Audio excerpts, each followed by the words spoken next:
Hello, all of you delightful beings out there, and welcome to the stream. I am Raw Zim, and this is Recolors of the Lost Pathfinder, Episode 33, Slice of Life. As is usual with this campaign, we've got multiple streamers, and we all deafen out to do our own intros. However, viewer discretion is advised for this session. I don't know what's going to happen, I just know that I was given that warning by Era, so we'll see what happens with that. For now, though, I'm going to go ahead and undeafen, and we'll do intros momentarily. Hello. I am back. Oh, Oh, also, we should have Whiskers here soonish. Right. Neat. Whiskers. By the way, really, Viv? he tipped $80.08. It popped up over my face. I don't know why Viv would put boob over my face, but he did.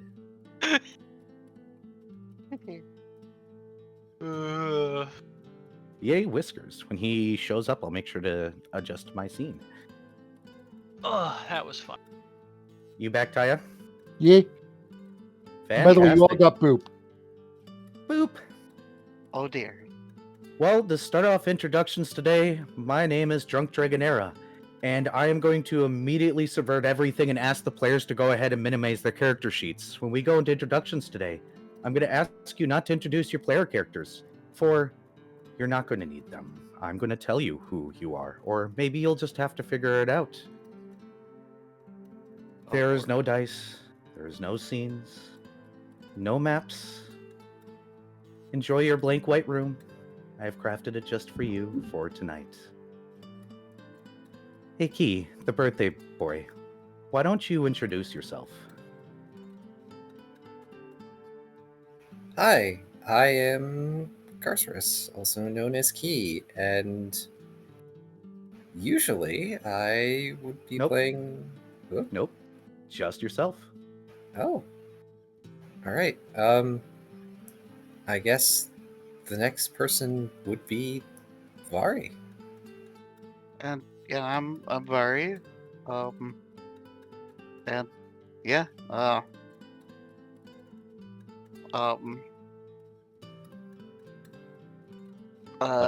Zim, do the thing. I think you have already broken the players. Hello, everybody. I am Zim, also Raw Zim. However you wish to go.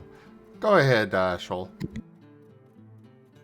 Where's Hello. Shoal? We don't have a Shoal here today. Yeah, there's no Shoal here. There is I, Viv, also on Twitch, known as Cats and High the Shotgun Wizard. All right, Volt, you're up. Hello. My name is Oneko Taigo. I am not Dr. Volt. I am not German. I am not an artificer, apparently. But you are all still cute. Twitch.tv/Taigo. Fantastic. Well, there's no need to recap anything because nothing happened last session. The four of you wake up on the floor of a living room. In front of you, it looks like there's a couch bottom. It seems that you guys have all fallen asleep during a movie. As your eyes feel so heavy and tired, as you try to fight yourselves awake, you hear voices around you. It sounds like people are over. It dawns on you only now that, right, this was movie and game night and you fell asleep. What would you like to do? Your eyes are so heavy. So very heavy. Gonna rub my face. You all lift up your hands and rub over your face. Just your face as you hear a voice. Ashley, speak up. Oh, they're finally awake, guys. I think we can start game soon.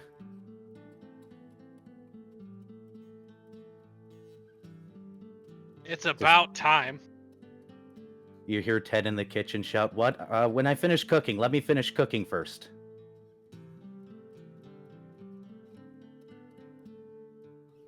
these are clearly not real gamers, because if we had just woke up, they would have gone, "So you're finally awake, huh?"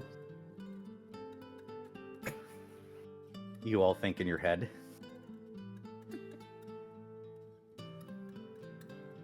Do any of you want to react? Gonna Gonna look around the room, because You we s- know there's a couch. You all sit up groggily, your eyes still feeling so very tired. You see Ashley sitting on a chair against a wall. Next to her is, as soon as my hand stopped shaking, Andrea, who is currently eating from a giant bowl of popcorn that you feel like should have been empty a while ago. She looks so upset with you. You see the TV with the credits still rolling on the movie that you are watching. The sounds of Ted around the corner still cooking along something like he always does. You see Zathira over at the table. She's waiting so patiently for you.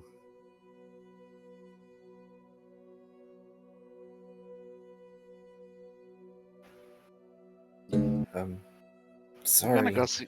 for passing out. I'm gonna go see what's cooking. You apologize for for falling asleep. Ashley just kind of sneers at you as you walk by. You get up and walk around the couch towards the kitchen. The room is kind of wobbly. You're so tired. You pass by Zanita on her way.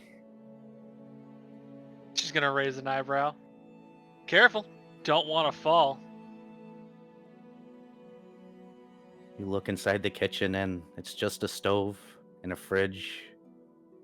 You see Ted there. He's cooking something in a pot.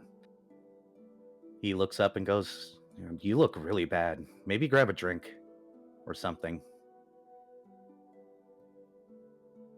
A drink does sound good. Yeah, it's just in the fridge there. Let's see what's in the fridge. You open the fridge and it's completely empty. Just completely empty. And yet in your hand there's a soda can. You don't remember picking it up? Maybe you are tired. Well, if I just woke up, first thing I'm gonna go do is use the restroom. You all find yourselves suddenly walking towards the restroom. You pass by Ted, who gives you a weary look and goes, "Are you okay?" as you leave the room. Yeah, just need to go And take a piss. he gives you a thumbs up. I see what's going on here. You all start to go towards the hallway, but something's wrong. You're so tired. The walls are not quite stable. You're still walking. You look back and you need to sleep now, you think. But it's game night, and they've been waiting. It is. We are gamers. You're There is no such thing as sleep. fighting it. You get- Gonna slap What? myself in the face. You all lift a hand and slap yourself in the face, and it doesn't hurt. I attempt feel to the pressure. read something. I find anything that is a thing containing the words and soda attempt can. to read it. The soda can. You lift the soda can up to your eyes, and as you do, you find your eyes slowly closing. You can't read it. You can't read it. You're trying to stay awake. You all wake up in your bed back home you grew up in. Yeah, that was a weird dream, you think to yourself as you peel yourself from the bed. You get yourself up, you get pants on, you drag yourself down the stairs. What do you do? Does it look like there's anyone around? No, looks like everybody's gone for the day. There's the kitchen to your right. There's coffee there, might help. You feel so damn tired. That dream kind of messed you up. I'm gonna try checking my phone for messages. You reach into your pocket and there's no phone there. Why would you have a phone?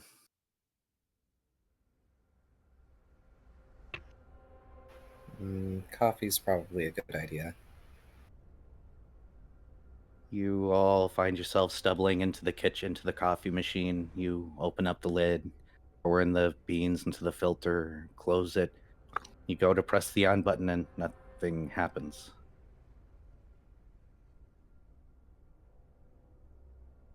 Percussive maintenance. You hit it a few times, you shake it, then you look up and realize the reason why the coffee maker's not going on. The power's out. Huh. Okay, no wonder the heat's off. Look outside. You look outside the window, it's your backyard from here. You can see the leaves blowing in the wind, and everything looks wet. A storm must have passed through while you were sleeping. Time to go check the breaker panel. You go to the basement door and pop it open and make your way down the stairs. It's dark here, but you have the place pretty much memorized, even in the pitch blackness. And you get up to where the breaker box should be, in a side room next to the laundry machine and the dryer, just as it always has been. And you go to open it, but there's no switches, and suddenly you feel a presence. There's somebody standing next to you right now.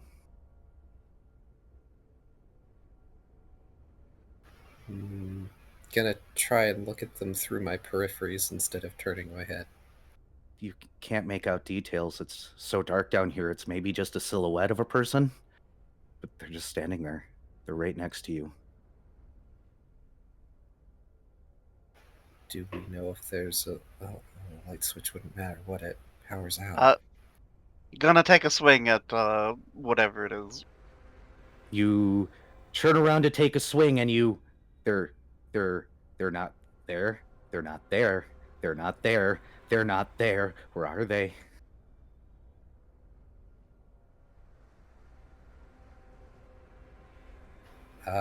Bolting for the stairs immediately.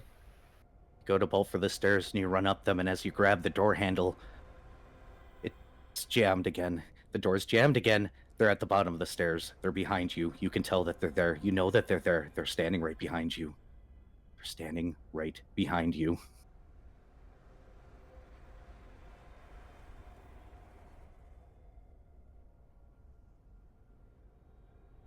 Gonna turn around. Do a kick. You We have turn the high around. ground. You had the high ground. You turn around, you kick, and then you feel the door drop behind you as you stumble out. You're late for work. Oh, God, you don't even remember getting dressed. You're so damn tired right now. Your eyelids can barely stay open, and man, you need to get to the bus stop now, otherwise you're going to miss it. You can't be any later than this. You really can't be any later than this. Before you even know it, your body's already starting to move and walk along as you head towards the bus stop with gusto. You have to run after it just to get it to stop for you this time. You're lucky. A few more seconds and well, you would have missed it. The bus driver takes your money and you get on and you sit down in the only spot available.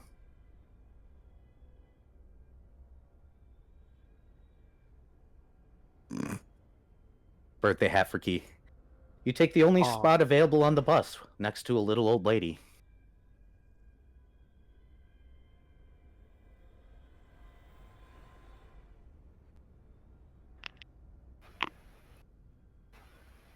Gonna scooch so the little old lady has plenty of room. Also, because contact with strangers is no thank you. Mighty kind of you, dearie.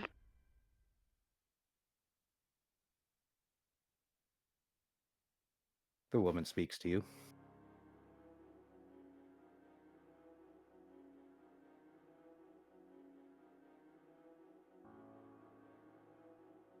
Not going to respond? No problem. You all right there? You're looking real tired.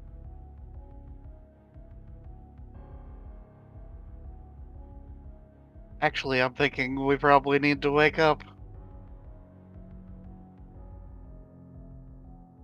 I hate Inception dreams.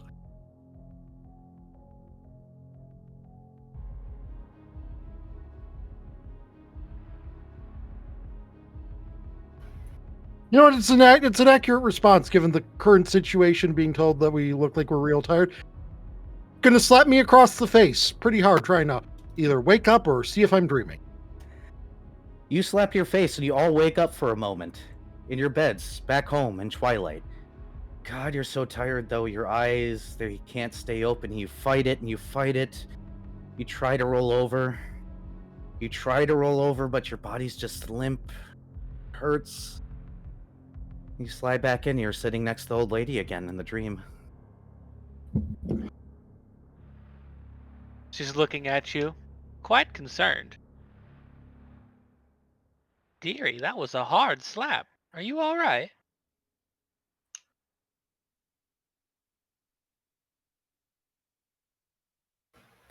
Just trying to wake up.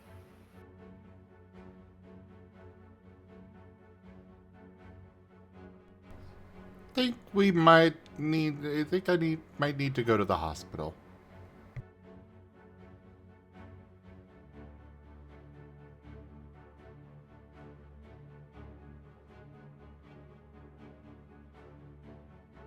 Okay, so is the bus moving?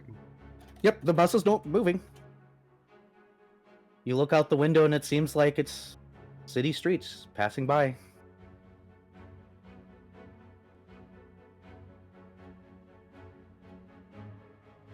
Hmm.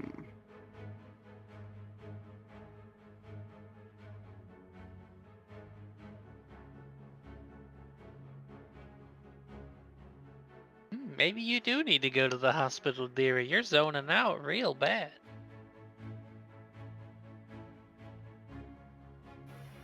Okay, Taking any- so it is time to exit stage right, or rather the emergency exit. Jarringly, you pop open the emergency exit. I'm assuming you're hopping out, correct? Uh-huh. Yep. For one of you, this is intentional. For the rest, your body is doing this involuntarily. You run out of the room, you jump, and just before you hit the street, you all wake up on the floor. The only thing you can see is the bottom of a door and maybe some walls. It's dark in here, and you can hear the sound of crumpling paper behind you. Just repeatedly crumpling paper. Is there light coming from under the door? A slim bit. Going to do a little bit of self-inspection again. You go to move, but your arms won't respond. Your head won't respond. Only your eyes can move around, and your vision's so limited. The crumpling paper, it's still there, just behind you. Can we even turn our head to see what it is? You cannot. Sound's getting louder, though, maybe. Getting closer.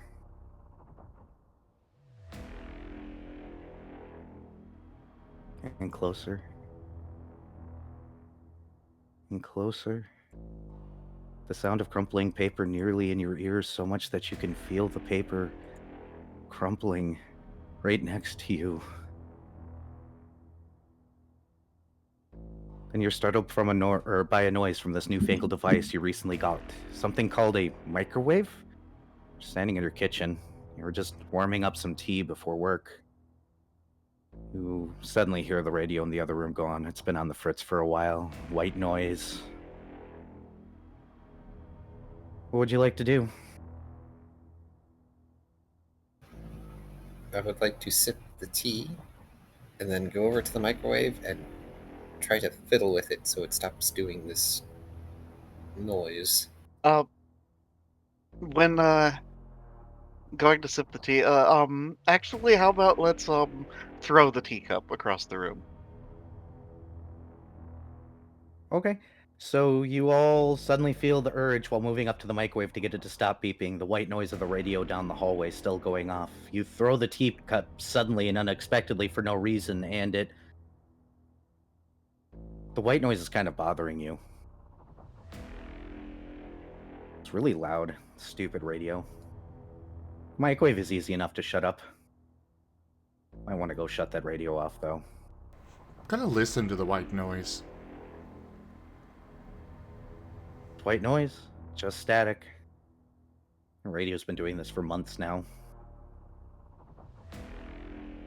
Instead, your wife had you get this stupid microwave. Doesn't even warm up tea right. It tasted horrible. Might as well just unplug the radio. You turn and start to walk down the hallway. And you walk, and you walk. Man, your eyes are so tired. You rub your eyes a little bit. Hallway twists a little bit, and then there's a distinct click from the radio. This jars you as you know you're the only one home. From the radio you hear, "Good morning, fellow wage slaves. It's a beautiful day here in Southport Shasted. The sky is clear and the winds are calm on this lovely weekday. We've got some solid songs lined up today. Perfect to keep your energy levels going until at least lunch."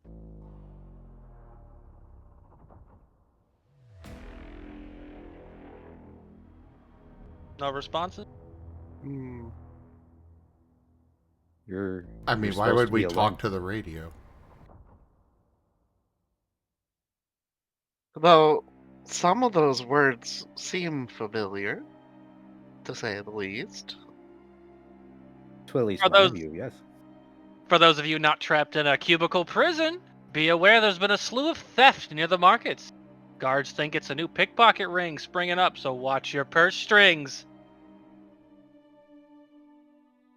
The radio continues, which is still weird that it's going. Where the hell is that?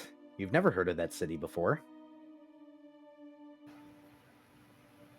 Gonna Kinda- sneak to the I room mean, with it's the not radio. like we don't. It's not like I don't jump to different spheres all the time, but this is some kind of fuck. You guys sneak forward, the doorway just out of reach. Viv, do you have another part? Yes.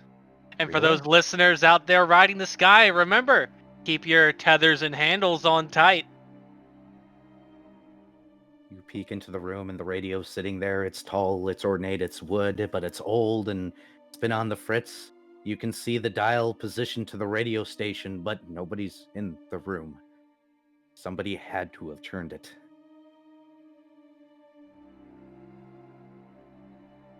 It's log, it's tall, ornate, it's wood.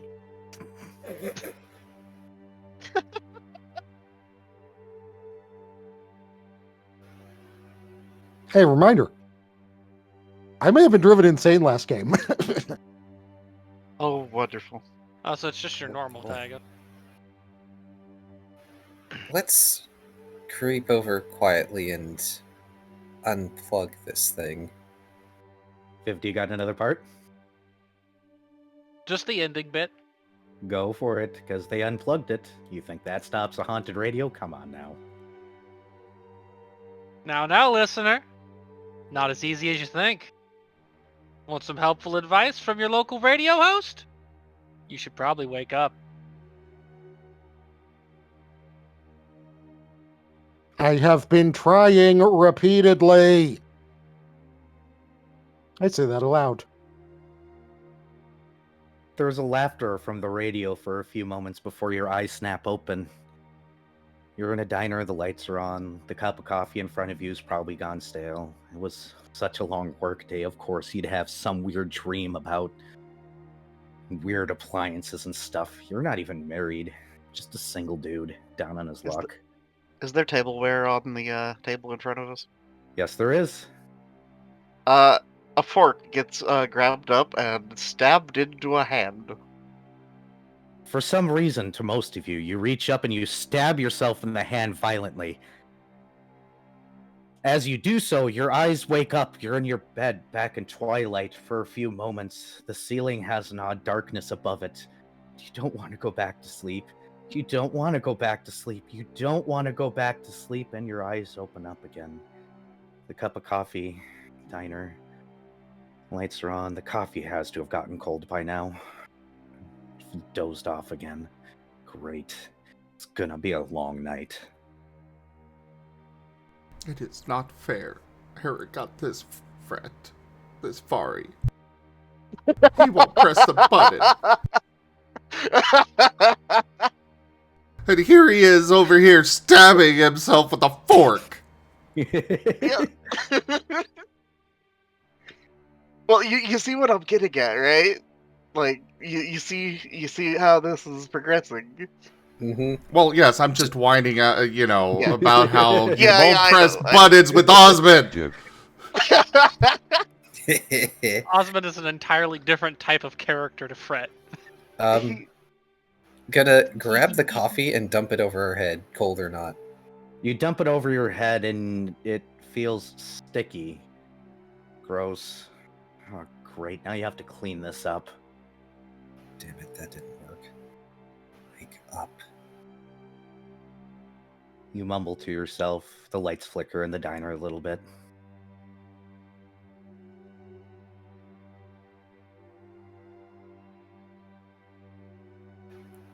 Is there a washroom? You look around the area, and you do see a sign for a washroom as you look around. Time to go wash up. You get up and you begin to walk, and as you do, you get to see from where you get to walk past the front desk. You immediately notice something interesting. There are no baked goods in the cabinets at all. None of the displays seem to be filled. Oh shit, are they closed? They just leave you there? Well, no. The diner can't afford to waste eggs on display stuff.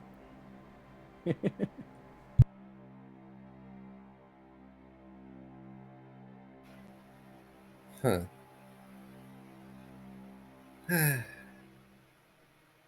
So, is there a big front window? Yep. Throwing myself out the front window. You attempt to throw yourself out the front window and you bounce off the glass. For a moment you're in your bed, you feel yourself jolt up, and then you hit the ground in the diner again. It's Gonna dark continue. outside. Gonna What? continue to the washroom. Try to splash You some water go- in the face. You go to the washroom. You get up to the sink and you splash some water in your face. Helps with the sticky coffee all over you. It's weird that it's sticky. Kind of smells like oranges for some reason. You look up in the mirror and you quickly realize that the mirror has been vandalized to a point where you can't even see your own face. Stupid teenagers. You need to get a job. I'm going to punch the mirror. You punch the mirror. It... Ow? Or that should have ow. You feel the pressure. I'm sorry, This but is when you starting to mentioned- get annoying. When you mentioned that, the only thing that came to my mind was, I'm gonna go call the phone number that the number that says to call for a good time. You could Yeah. do that. You know what? Now that you Sure. think about it, there's probably a phone. I was going to say, do we even have a phone? Now, here's an important question: did the Mhm. mirror break? Nope. Hmm. But suddenly your body's returning. You're going back towards the front desk. You go up to the old corded phone behind the cash register that you know that they have somehow. And your fingers move. And the voice answers, 911, what's your emergency? Bakersfield.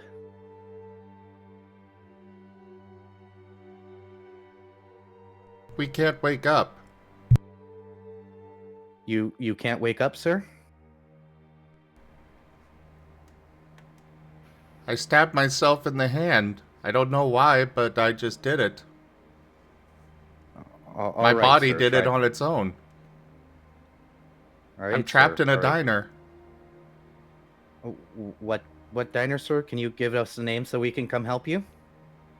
Look for a menu. You're able to find a menu behind the counter. It's old, but it's there. It says Mama's Diner at the top. Mama's Diner. Sir, this again. Look. I understand that you think this prank is funny, but we need you to stop calling. Otherwise, we will send somebody out And I remind you that we will arrest you for wasting police time. I don't know how many times we have to tell you this, but Mama's Diner is not real.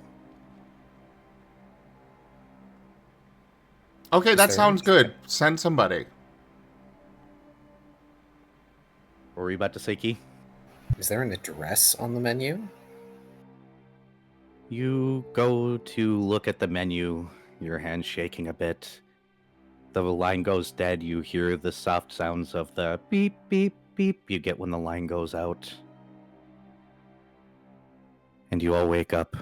You feel incredibly tired and your eyes are heavy. You're struggling to stay awake yet again. Your vision slowly clears as your eyes adjust. The only thing you see is a calendar. The number 1 is directly in front of you. It's quiet. Too quiet. But something feels off. The stillness of everything is wrong. The paper in the calendar begins to tear. A distant rhythmic hum kicks in. A pattern, a beat, as familiar as the pulse of your own heart. The page falls away, slipping out of sight, revealing the number 2. It blinks just for a moment, shifting into a symbol, but it's too fast to make out what it is. Your breath catches. The hum grows louder, more insistent, as if pulling you closer to something you can't quite understand. The air feels heavy now, charged with energy that makes your skin prickle. Something is coming. Something is here. The rhythmic hum gains an additional sound, a deep, resonant thump, perfectly synchronized with the oscillation of the noise. The calendar begins to zoom out, as if pulled by the unseen force, and the page tears again, falling away. This time it reveals that the calendar is stuck to something metallic, its surface cold and unyielding. The thump grows louder, more deliberate, echoing in your chest as the hum intensifies. The metallic surface glints faintly in the dim light, hinting at something vast and mechanical. Your unease deepens. What is this place? And why does it feel like it's alive?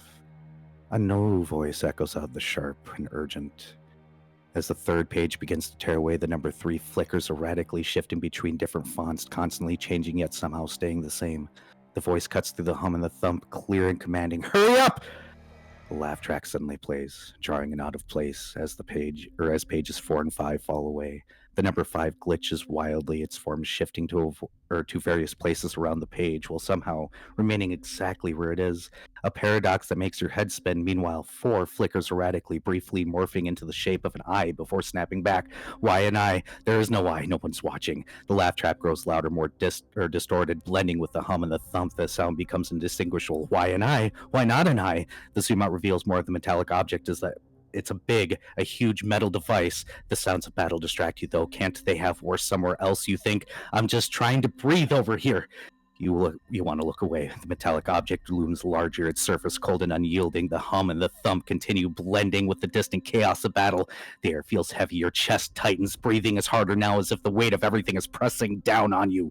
I need to see the next day, but 7 and 8 are already gone, ripped away before you can even process them. Now 9 stares at us, its sharp angles and uneven corners making my skin crawl. I've never liked that number. It's unwieldy, wrong somehow, it doesn't belong. Your eyes dart at the graffiti scrawled across the metallic surface nearby. It's messy, half-hearted, a crude doodle. Like that was done in a hurry. I could do better in my sleep, I think, annoyed. Who would ever let a child near this thing? It's absurd it all hits. A bomb, a calendar, a war, and now this. Childish scribble. Who let a child near the bomb, for Christ's sakes? Would you turn off that blasted radio already? The stack is deafening. I wish the lady next door would stop screaming. That damn meeting can wait. I want some sleep. I'm so damn tired. The days are going by so fast where the numbers pages keep falling, showing images, gruesome images. These are the days. Why are the days? The eyes are watching me. I can feel them. The static grows louder, blending with the hum and the thump until it's just one noise. The metallic device looms, its surface flickering with the same unsettling pattern. The calendar keeps tearing pages faster now, 10, 11, 12, each of them flashing with something horrible before disappearing. The eyes are everywhere, etched in metal, blinking on the pages, staring from the shadows. I want to look away, but I can't. These days are slipping by, and and the eyes won't stop watching. The lady next door screams again. I realize it's not her, it's me. I'm screaming too. The static drowns it all out. The pages keep falling. The device is so big. Who made a time bomb so big? It's a calendar on a time bomb, a bomb of time. Time makes no sense. Stop drawing on the walls! Was that my voice? The room is static, or is that light? Who's changing the channels? I don't want to watch the new symbols of chaos. So many symbols of chaos. They're everywhere now, over the walls, device, the failing pages. The hum, the thumps are louder, sharper, like they're trying to tell me something. The static flickers, and for a moment, I see a face in it, but it's gone too fast. The calendars keep turning, pages keep falling one after the other, covered in those same chaotic symbols. The eyes are still watching, always watching. Who's changing the channels? The thought sticks in my head, but there's no remote, there's no TV, just static, the light, the noise. The bomb looks larger, its metallic surface covered in scribbles and symbols that can twist and writhe like they're alive. The days keep falling, and I can't stop them. There makes no sense. The bomb makes no sense. None of this makes sense, but the symbols are everywhere, and the eyes won't look away. Hey, it's a number. It's 35. This will be over soon, but it's stuck. It's stuck. It's stuck. It's stuck. Another day, another dollar. My boss won't be in today. More work for me. Wow, that's a really big time bomb. The calendar keeps ticking, pages keep falling, but now there's a screen, children playing, the silhouettes of dancing for me. The shadows run, but they can hide soon. It'll go off, and the time will be time. Here, a poet laughs. I see the beginning, I see the end. All walls, a different image, a different screen, a different life, a different chaos, a different... The bomb's still there, still there. The calendar's days are going so fast. When will I have the time? Nuclear explosions are so damn pretty. Mushroom clouds all around, the voice, the screams, the shaking, the days are piling up. What a mess. Clean up after yourself, screams my mother in expiration. The party is going great. I can hear the chatter. The bomb's right there. The days, the best days. Warning, it never... war, it never ends. The carpet has blood. Where did it get here? Why am I here? Who's asking these questions? The voices are too loud. The mouths. The room has too many mouths. There are no walls, but I can feel them. My back is to them. I can't get away. The bomb's still there ticking. It's quieter now, like it's waiting. The calendar pages are scattered, numbers smeared. The days are falling. They're glitching. They're static. They're not real, but they are there. How many? The bomb is so big it's filling the room. No, it's not a room. It's a hallway. Images flashing along the sides, going by so fast you can barely see. A stick figure walks, stumbles, keeps moving. Stop! The hum, a roar now. The thump, crash, a static wall of noise. The eyes are gone, but the mouths are still there, laughing and screaming whispers. I can breathe again. It's such a nice afternoon. The bomb, I don't like that. The sun rises. And then it sets. Out in the public, the main square, look at their faceless people walking around. Who drew on my reality? I want to see their faces. The faceless people keep walking. Their steps in sync with the bombs ticking. Their eyes are back, but they're not watching. They're floating, drifting, blinking in time with the sun. The mouths are gone, but the laughter echoes faint and distant and silent. Hi, Sam. How are you? It's a great day. Stop talking to me. I'm trying to focus. The calendar, the days, so many, going so fast. I can't see. I can't hear. It's too much. There's sound, all the sounds. War, people chattering, static. The train coming. I can't see. There's too much. A couch, symbols, eyes, mouths, walls, viewing the street. The people's running. It's shaking. Everything's shaking. It's too much. The bomb is still there, ticking, but now it's quieter. It's waiting. The calendar spins, pages tearing away faster. 12, 34, 56. None of these make sense. A hum is whisper. Or a hum is a whisper. The thumb is a faint echo. The static is everywhere, but softer, like it's holding its breath. You know what's coming. You know it's coming, but you know you're running out of time. You know you're running out of time. Well, I no longer have the most insane rant in this group. It's just a black room, empty and endless and heavy. In the center, the bomb sits, cold and metallic and impossibly large. Beside it, a stack of calendar pages neatly piled with only one day printed on them, as I forget that I need to have that up. There we go. Everything is still. The air feels thick, like it's pressing down at you, suffocating you slowly. You can't move. You can't look away. The edge of the page begins to pull. Tiny tear forming. You watch helplessly as it peels away, bit by bit. It's agonizingly slow, deliberate, as if some unseen hand is savoring this. Relishing the way your chest tightens, the way your breath hitches. A frog lodges in your throat as you try to swallow, but you can't. Your heart hammers against your ribs, each beat louder than the last. You know what's coming. You've always known, but you can't stop it. You can't even close your eyes. The page finally tears away.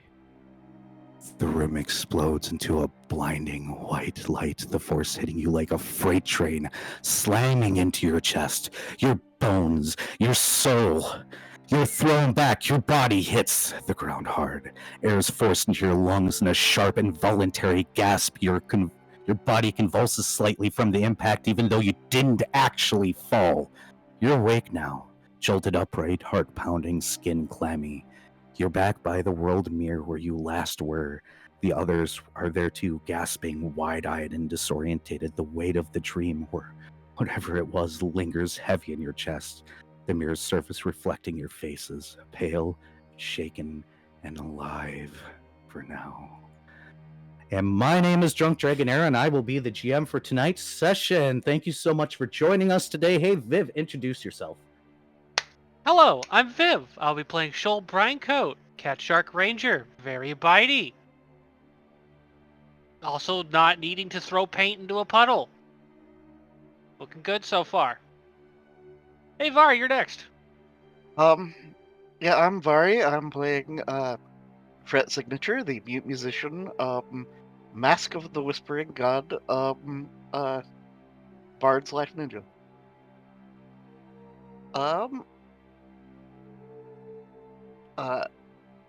Key, go. Hi, everybody. I'm Carcerus, also known as Key, and I'm playing Last Lost, the Paladin of Erabain. Go ahead, Paint. Good luck with notes on that, Key. I told him not to take notes. Thank goodness. Holy moly. Happy birthday, Key. Happy birthday to me. Just, sum it up as insane rambling.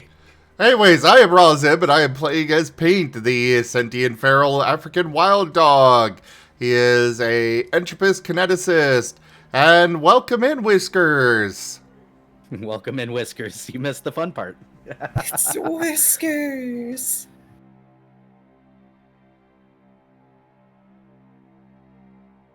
Dr. Volt, I think, needs to introduce themselves still. Yes. Hello, my name is Oneko Taigo. I am playing Dr. Volt, the one who was presumably responsible for that.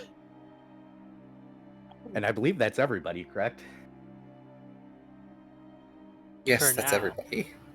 Shall we go to story time with Darren and get last session's recap out of the way? Yeah, we've got like 14 pages of that, so we should do that. Indeed. So as a heads up, those were all based on nightmares I've actually had, so enjoy. Yep. Oh, that seems a little Yep. messed up, so let me change to that. I help. The The desire ghosty to is fuck. here. Woo! Whiskers, you're missed. We've missed you, Yes. Whiskers. Yes, you were, Miss Whiskers. Very missed. Precious green jello bean. So- I need another drink. I'll be right back. I think that's a victory point for me. I want to know if okay, Kai, I gotta ask. Did you hear the reference I made? Yes, I heard Oh. all the references in the radio. Thank you. Era and I were I was trying to figure because I can do a radio host impression decently well, I feel. So I was just like, okay, how do I want to do this? How do I want to really like add to the wait? What's going on? Oh yeah, there was a big what the heck moment when suddenly why are the proper terms for what last wears being used here in conjunction with Shasted of all things? I did my job then.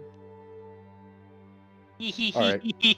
Go ahead and do recap. I actually need to stand for a moment because that was a lot to try and spit out. I'm so happy. It's like me dry reading the letter. Alright. Last time was session 32. Glamour, gossip, and not a fight.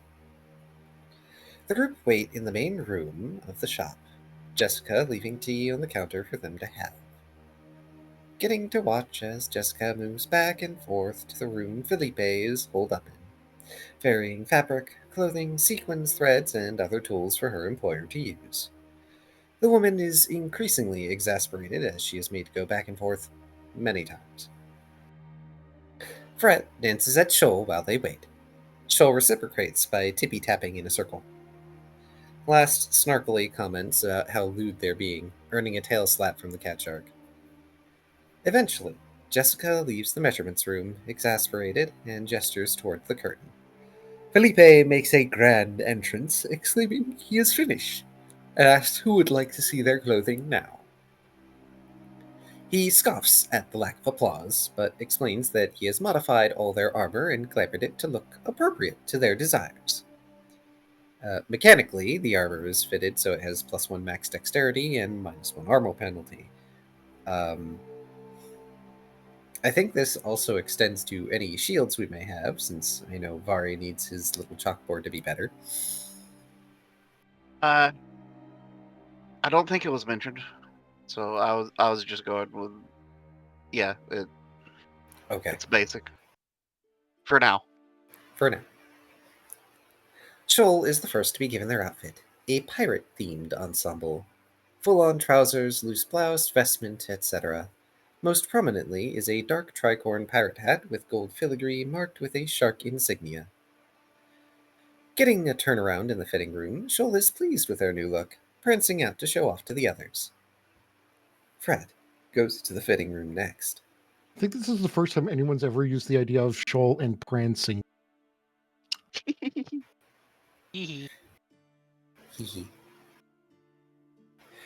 Neon green slacks and an undershirt layered over with an oriental-styled weaves in darker hues. As the kitsune looks over himself, Felipe shows him he can pull a string to use the midnight blue of his overgarments to hide the neon green beneath, if he wants. Heading out, Fred shows off his new duds and dances at Shoal. Me realizing Fred just is wearing fancy curtains. How dare! How dare! Am I wrong, though?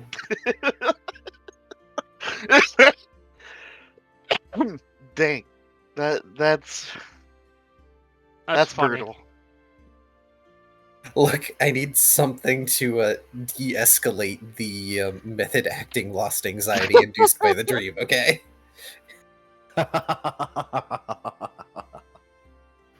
Speaking of, Lost, on prompting by his friends, goes next. He exits the fitting room in a surprisingly detailed outfit. Denim jeans, black belty boots, fingerless leather gloves, and a belt with a silver dragon skull buckle. Completing the Smoke Lion's outfit is a black v-neck shirt with a stylized skeletal dragon stretching across the front and back in metallic red thread. Volt's outfit is a set of black slacks, black tie, and an electric blue shirt. Even better still is a reversible scientist lab coat that is electric blue on one side and a vibrant red on the other. Oh boy. Pretty sure Volt's going to be red for a while. Look, all I'm saying is we just need someone to walk up to me and go, "Whoa, lol." He got a happy birthday sticker. Aw, thank you. Finally, Paint must go and get his outfit. Sighing, the dog continues to think of this as a punishment as he trudges into the fitting room. Felipe, thankfully, kept the outfit simple. A black leather vest with coloration on the back that matches his bandana, and a helmet that snugly fits over and protects the dog's ears, as well as some leather bracers for Paint's forelimbs. With a lack of reaction, Felipe throws open the curtain and says he has done it again. Then he snaps and waits for applause. Jessica, having been looking out the window, turns her head to glower at her employer with the look. A few of Foof provide meager applause to the half-elven fellow, who bows and accepts. Fred, intending to buy something since the group is getting the glamours for free, writes out that he'd like to buy a bag. Felipe has many bags, so it depends on what the fox wants. Fred telepathically sends what he desires, and the clothier considers this. He has something that would work, but would need to make it match, so he sends an amount of years he wants. Grumbling internally, Fred accepts and watches as Felipe inches around away from Jessica to go to another room. He soon brings back the bag for Fred, the kitsune coming up to the counter to swipe his card and pay for his new pack. With their experience, with Felipe concluded, Fragment Not Found leave the clothier's store. Speaking of experience, they all receive 5 seals each for whatever that was. Question: how many seals do we receive for whatever that was? We'll get there. Probably none, because it's Volt's fault. Negative seals. We have to. I should get we have extra to pay seals. Era. then. Yeah, we have to pay Era seals because of that. No, we have to pay Volt seals. It's like a Monopoly board game. I will pay him in a bite. It turns out I have built a hotel on Insanity. Insanity Boulevard. As the recallers make their way through the bazaar, they briefly pause by the clown shooting range, getting to watch as someone guns down a slowly moving clown, sending them back into the ground. Then double tapping the clown so it explodes into rapidly rotting confetti. Always gotta shoot twice.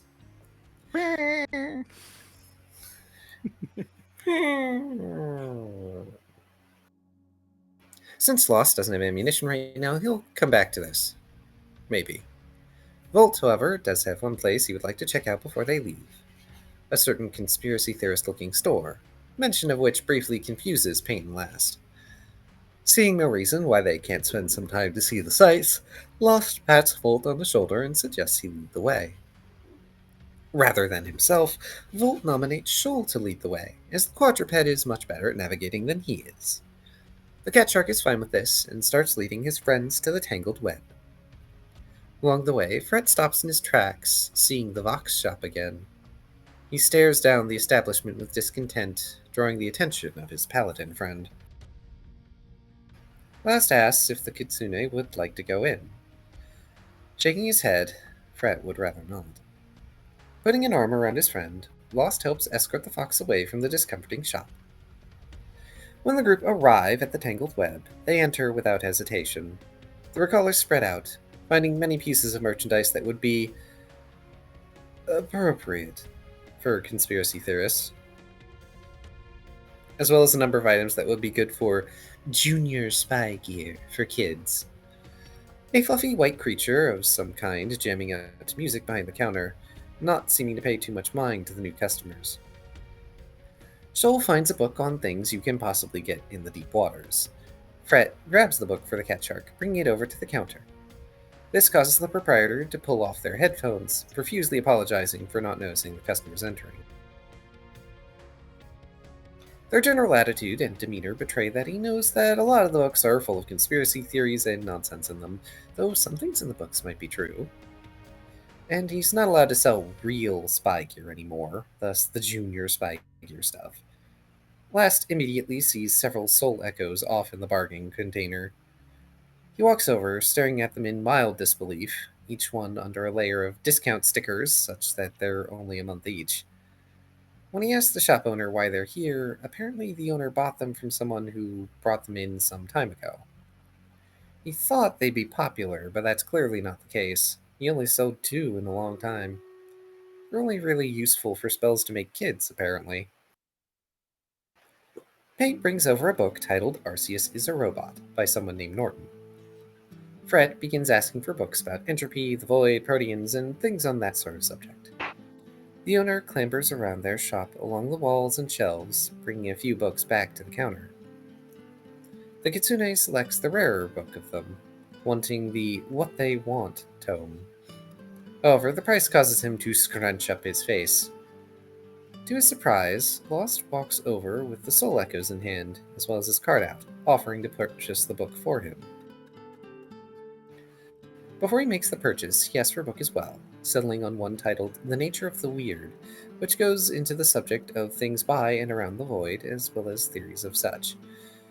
The card reader is pulled out and Lost pays for several items, though Volt and Paint pay for their own. On leaving the tangled web, Shoal diverges from the group, attracted to the fairy on a stick stand he saw before. They have a new item now. Mala in a jar. A fairy in a jar filled with tea, worth 2 weeks each. Both he and Fret hover around, looking at the flavors of tea they can get with their fairies. Shoal purchases 3 matcha tea mala in a jar and 2 chocolate-covered fairies for consumption.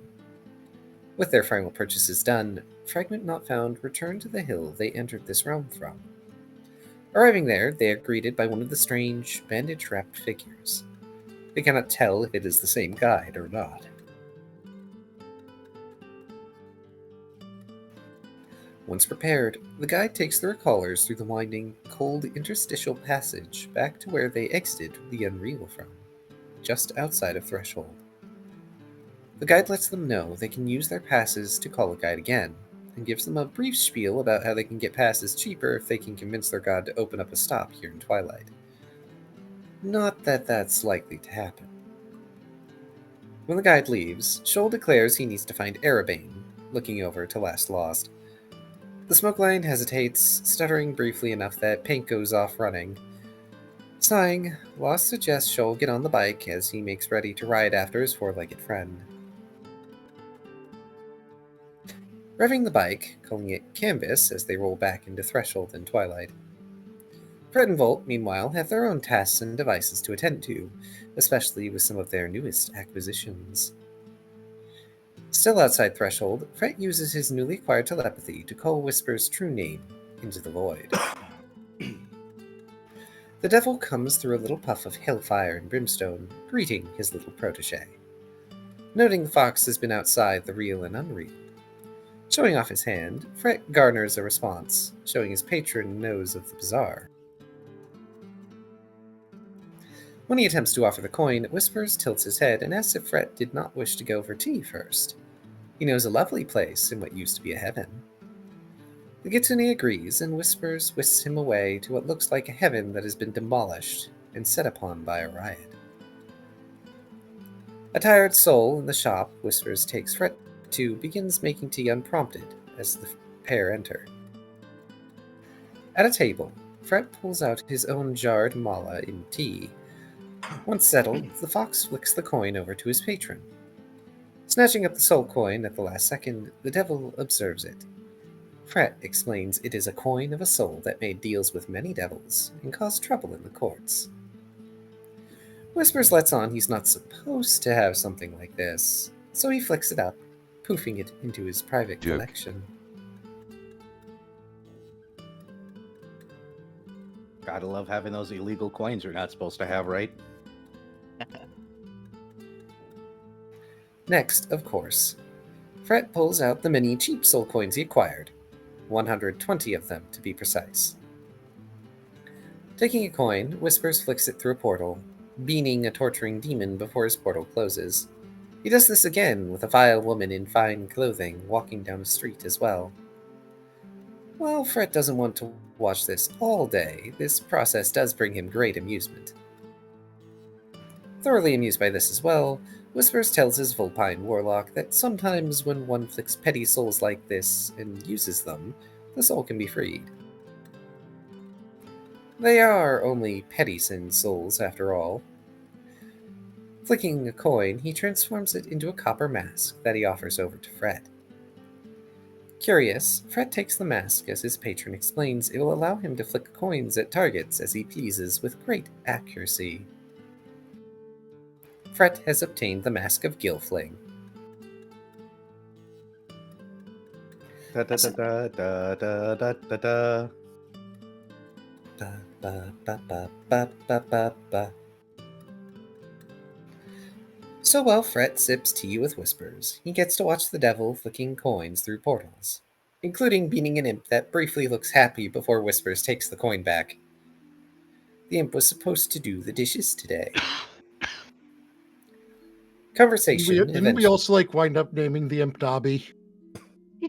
Yes, I briefly made a joke about Master has given Dobby a coin. Dobby is free. Oh. Yep. Conversation eventually comes up, and Fret explains he's still dealing with the protein problem. Humming, Whispers does have something to provide the Kitsune in return. Apparently, the person on the inside working for the proteins is called Surveillance. Haha, surveillance. Fret face palms, but this is simply how the person refers to themselves, or at least how they have themselves referred to while doing their work. So Whispers wishes his warlock happy hunting of this surveillance. Back in Twilight, Volt goes to his boss's office to obtain the equipment to his specifications for his needs, as specified in his new book. He enters Dr. Morin's office to find him in the middle of doing yoga in an outfit that doesn't do any flattering. Morin greets Volt, complimenting his outfit, though saying the color doesn't suit him. Ironic, given Morin is a bluebird. Volt, taking care with his words, lets his boss know he has found interesting literature. Presenting the book, Volt is treated to the sight of Morin finishing his latest awkward exercise before he comes over to page through the tome. Since he's a bird, isn't that more awkward? Ba-da-ba-ba-da-ba. Bop. Ouch. At least it got Era to laugh. It was so bad. Look, I had to write that insanity just now and read it. I would like to use my punishment feat. Denied. Morin soon takes the book over to an egg chair and is rather lost in the new reading. Volt decides to assume that he has the go-ahead to get a facility together for these sorts of projects. Waving a hand dismissively, Morin tells Volt to get the people and finances to allocate funds towards the creation of a specialized lab, and to have them enchant the lab to reinforce it. Once this lab is made, Volt should be able to basically supercharge various magic items utilizing technology and electricity. Going down to the finance department, Volt explains what it is he wants. One of the finance staffers goes back up to Morin's office, then comes back down and huddles with the others of the department. They relent, but tell Volt his lab will be slightly enchanted, and to enjoy his next few days off. Volt grins, replying with an "Excellent." He went on a vacation. He went insane. Back in the city streets, Lost and Shoal ride Canvas along after Paint, following him at a decent speed. The African wild dog bounding to the shop he ordered the blanket from. Multiple citizens of Twilight stare as the paladin and Ketchuk roll by, fascinated by the horseless horse they're riding on. Horseless horse. I tried so hard not to giggle at the dog. Horseless horse, of course, of course. A horseless horse, of course. The wonderful Mr. Canvas. You don't know if Canvas is a mister. Well, it's a horseless horse, so... Paint dings the bell at the shop and gets the attention of the shopkeeper, sending images of the big blanket shrunken down. As the shopkeeper holds up a finger, then goes to the back, bringing out a 100 by 100 blanket, folded up as best he can, and laying it on the counter. It does not all fit on the counter. Last and Shoal walk in the door of the fabric shop, finding Paint walking in place, trying to drag the blanket out the door. Chuckling, the Sevnos walks over and gingerly takes the blanket from the wild dog's mouth, reminding him he has a way to shrink the blanket down. Paint pulls out one of the one-size patches and applies it to the blanket, shrinking it down to a size he can carry on his back. Running out before Lost can even get the canine to ride the bike with him to the bridge. Sighing, the paladin revs Canvas, letting Shoal get seated before he zooms off. The stretch leading up to the bridge to nothing is fairly clear, so Last lets loose, soon overtaking Paint in speed. He zooms over the edge of the bridge, attempting to do a trick, but panics at the last second as he feels his timing's off. He lands safely, thankfully, but takes a moment to breathe as Paint catches up. Paint glares at Canvas as he passes by, sniffing as he brings over the blanket and throws it over Erabain, taking off the patch. Erabain is briefly confused by being buried under the 100 by 100 blanket. Pulling on the fabric until he frees his head, he looks over to Lost, still very confused. Last explains that Paint felt Era look cold and wanted to be helpful. Era blinks, but finds the gift cute and appreciates it. Being given the patch afterward helps things. Last explained that it's able to infinitely resize mundane items. So the patch is slapped back on, the blanket resizing to fit Erabain. Spotting Shoal, Erabain greets them, briefly pondering if he should have erected walls around his little sanctum. The cat shark presents the matcha tea mala in a jar and chocolate-covered fairies to Erabain, hoping to have them replicated in Twilight. Era notes that clearly Shoal has some sort of shenanigans they want to get up to. They brought him food. So Shoal presents the heart of the ocean and explains what it is. The dragon considers the artifact briefly and decides to let the cat shark do as they will. He can take the blame for it later, or put it on someone else, or someone will claim responsibility for it at some point. Shoal, however, is perfectly fine being blamed for the new sea he's about to create. When Erabain asks if there's anything else to talk about, Lost shuffles sheepishly. Pulling out the 4 soul echoes he bought from the Tangled Web, he presents them to the great dragon. Sighing, Era lifts himself to take the echoes, placing them with the others in his care, although his paladin explains he could not leave them to languish, and promises not to bring more. The Unforgotten knows better. He calls out the Vapor Cat's unintended lie, but doesn't seem irritated by it. In fact, he doesn't seem put off by the presence of the motorcycle either, which is a bonus. Paint briefly sends images to Erabain of him running along with many miniature versions of himself, followed by a clock. Huffing in exasperation, Era tells Paint to at least wait until all the chaos has died down, please. Paint continues sending images of many things, then a clock, then many things, then a clock, then many things. Erabain pleads for Lost to take his dog. Before the trio leave, Paint being reluctant to mount up on canvas, Last asks if Erabain might be able to replicate the advanced bike's power cells. He can, but requires schematics laid out in layman's terms in the Twilight language. So Lost will need to get his schematics translated by Volt or some other scientist at some point. Man, he's gonna have to give those to Morin now. Can't give them to Volt. Volt gone crazy. Wait for Volt to Don't worry, I brought uncrazy. friends. That Yep. makes it worse. You guys are all invited.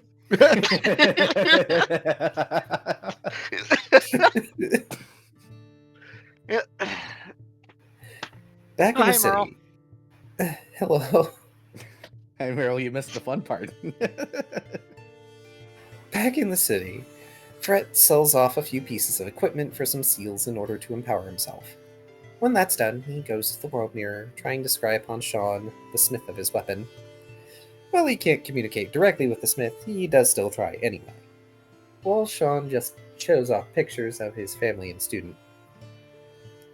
Shoal, meanwhile, is dropped off by Lost and Paint at the edge of the whimsical wharves at their request. The cat shark goes out a little past the center of the district and dives down into one of the canals. And then he uses the heart of the ocean. I remember around this time, Taya made a bad canal joke. I can now wait to hear it. Ugh. I'd like to use my punishment feat on Era. Denied. Walls and floor expand out and away at a rapid pace. Much to the aquatic predator's pleasure, a sea forms within the district, broad enough the other side cannot be seen from its shore. A new development, another to grace the newspaper, no doubt. Dr. Volt decides to partake in Lost Bakery with his time off, barely even noticing the others as he walks the streets. As he approaches, the street echo's kindness is on. He feels a familiar sense of dread. Silvery mist engulfs the area, a dimming vignette at the edges of the good doctor's vision. He has stepped into a space of real time. Stopping, Volt observes the area, and a disjointed voice calls to him. Calling out from the mist, the voice greets Volt, displaying a great deal of interest in the scientist's cooperation and collaboration. Seeing Volt looking around, he tells the scientist that there are no others here. They all fled when the bomb went off. So, much as Volt surmised, they are alone. There's no one here to witness their meeting. Out from the silvery mist, with a stilted, jerking gait like that of a puppet, is the scientist that fled Volt's place of work some time ago. The way he speaks and the voice with which he speaks make it clear, even though he clarifies for Volt anyway. The real puppeteer isn't here. It would be foolish to commit to this meeting in person, so they have a proxy. For now. They wish to make a demonstration for Volt, and perhaps give an offer of some kind. The puppeteer thanks Volt for the schematics he'd made some time ago. It was such a useful device for hiding his gates until they were found, but he'll make a better one now. It takes a moment for Dr. Volt to remember his non-detector detector. Quick to catch on, Volt surmises this conversation will be stumbled upon, which the puppeteer corroborates. Since nobody else in the group wants to play his games, he hopes that Volt would join him in his schemes. After all, it is his hopes that Volt won't crack underneath his ruins. When vaguely threatened, Volt expresses he would like to hear this creature's proposal before they get to interesting experiments. What this chaos-inducing manipulator wants from Volt is to backstab certain individuals. But there would be a gauge placed upon the doctor, and the materials for these backstabbings would be provided, of course. Little packages to be distributed, as the puppeted proxy puts it. Dr. Volt tentatively agrees to this proposal, stating that all things are subject to change, which of course the puppeteer is aware of. In turn, the puppeteer is aware that Volt is likely to find a way to undo or work around their gauge. The scientist draws out a blade inscribed with runes for deep sleep, the one puppeting him explaining what they intended to do if Volt didn't agree to the pact. They would have given an ultimatum, and then put the good doctor into eternal slumber with a knife if he tried to fight. The area is currently still in real time, after all. When the agreement is bound and signed to, Volt is made to look upon a rune of chaos that worms its way into his mind, eating away at what few ethical boundaries he may have had left. Genius dancing with madness in a brilliant mind. The silver mist fades away along with the one who made it. The space of real time fades, allowing Dr. Volt to proceed along to the bakery. Lost and Paint arrive at the bakery and immediately set to work getting things going. While Last is distracted getting set up, Paint notices through the window a group of people running down the street. Everyone in a panic running away down the street, causing more and more people to clear out of the area. Man, I repeated too many words. Darn it. When Paint sends an image to bring this to his attention, Last grabs his gear and runs outside. Following the emptiness of the street, the pair soon come across Dr. Volt. Confused, Lost asks Volt what's going on. Why is everyone panicking? Volt avoids eye contact with Last, looking pointedly to Paint as he states that he cannot say. It takes a few moments as Paint stares at Volt and realizes that he can't say. Paint sends images of a contract to both Volt and Last, keeping his eyes on Volt. Volt nods. Looking to Lost, Paint sends an image of dog-form Fret and begins trying to sniff out where Fret might be. It takes a minute, but Last soon catches on, following after Paint to the plaza, where Fret is finally realizing he can't even communicate with Sean via the world mirror. Oddly, nobody is around, which he only notices as he gives up with the mirror for the moment. Paint tackles the kitsune, causing him to flail at first. Fret is bombarded with a mental image of Volt with a muzzle on and a contract floating next to him. The foxfolk telepathically expresses his confusion. Paint sends images of Volt talking before the contract appears, and then the muzzle goes on, silencing him. Nodding in understanding, Fret gently tries to push Paint off. Taking his chalkboard, Fret writes out, asking what happened and what do they want him to do about it. Pondering this, Paint then sends an image of Fred and his muzzle, and taking Fred's telepathy muzzle and giving it to Volt. Squinting a bit, Fred unlatches his muzzle so it may be offered over to Paint. The Feyhound takes it and brings it over to Volt, offering it up. Meanwhile, Fred munches on Wandermeal. Of course. just not gonna let the baker de-stress, are you? He's just gonna starve himself to death before the next thing happens. I don't know what you Bless you. expected. Bless you. Oh, bless you. So cute. Yeah, those noises aren't helping your case.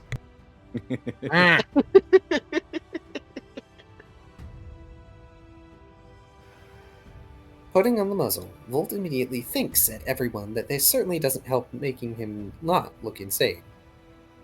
Lost, Paint, and Fret all fall unconscious as they are exposed to Dr. Volt's hazardous cognition.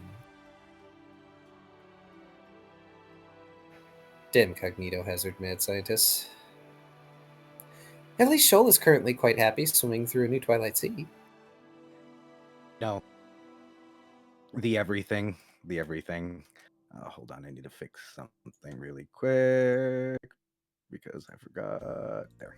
To be fair, it's not hard for Shoal to be happy when he's surrounded by water. I do hope you guys like that little peek into insanity today. That's a word for it. We're gonna Don't worry. start. I'm just more worried about you and wanting to give you good dreams. So we're gonna shift focus over to Shoal, happily treading water along towards the shore. The sea is nice and big, so it's taking a while. Everything's been nice and calm, and then you suddenly feel a snap in your head and a sense of dread from your partner some distance away. A deep dread that you're not even sure how the heck it got to you from this distance. Don't like that.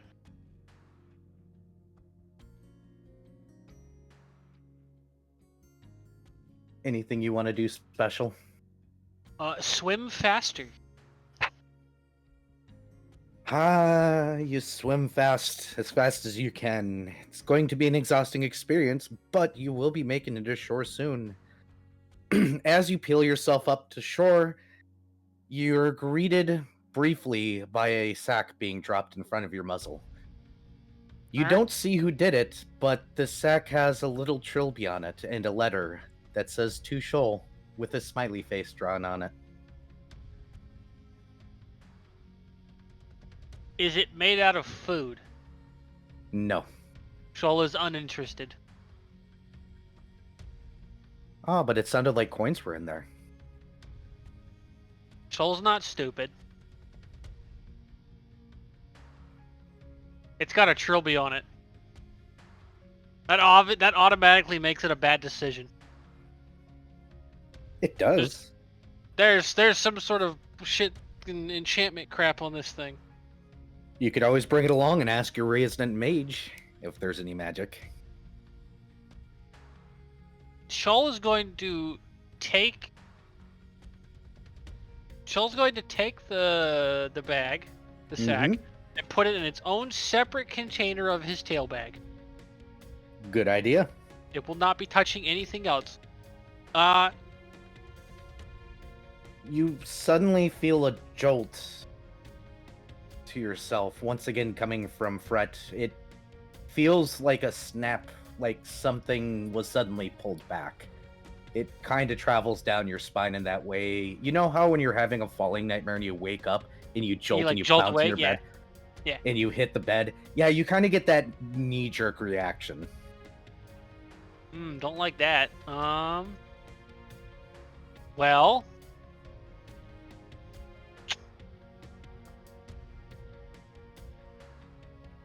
my response is I hope nobody gets in Shoal's way. Charging cat shark. First of all, though, he is going to bite a hole in the fucking trilby and then kick it into the water. Understood. You bite a hole in the trilby and kick it into the water. Now for the other four. Oh, last, Fret and Dr. Volt. You three wake up with the jolt as described before. In front of the mirrors. You can feel the dampness on your skin. Your eyes are wide open. Beside you, each sits a bag or pouch, the little trilby on it, with your 2 and your name written on it. One including next to Paint, who is still laying unconscious on the ground. Good morning. Fred is immediately going to walk over to Volt and take his muzzle back. Hey, Volt, you can literally feel the Geist disappearing. Well, that was. One does not generally expect a being of chaos to be good at planning things in advance. It was surprisingly well planned out. And unfortunately, it feels as if it's gone away. Because that would be a wonderful way of disabling massive groups of enemies all at once. Fred looks so confused. And putting his muzzle back on, telepathically responds with, "Wait, what? You mean?" Oh yeah, the thing I couldn't talk about. I apparently can talk about it now. It went away apparently. Apparently I was something of a. Did you all have the same with the and all of the everything with the? There was that bit with the bomb. Lost is not paying attention. He has gone over to Paint and trying to wake him, like gentle shaking. Big panic hyperventilation mode. Go. Paint is doing that thing where he's not moving, limp. Fred does nod in response to the question, though. Yeah, apparently maybe that was symbolism. I'm not entirely sure, but yes, apparently I was expected to attempt to circumvent the gauge placed upon me, and well, I think that was the expected. I don't know. What did that accomplish? I'm not entirely. I'm still confused.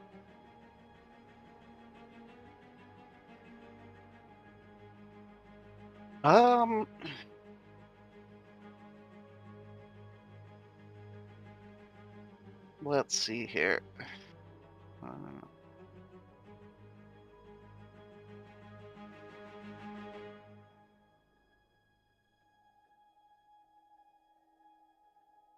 Yeah, last. It doesn't matter how much you shake the doggo, he still seems to be asleep.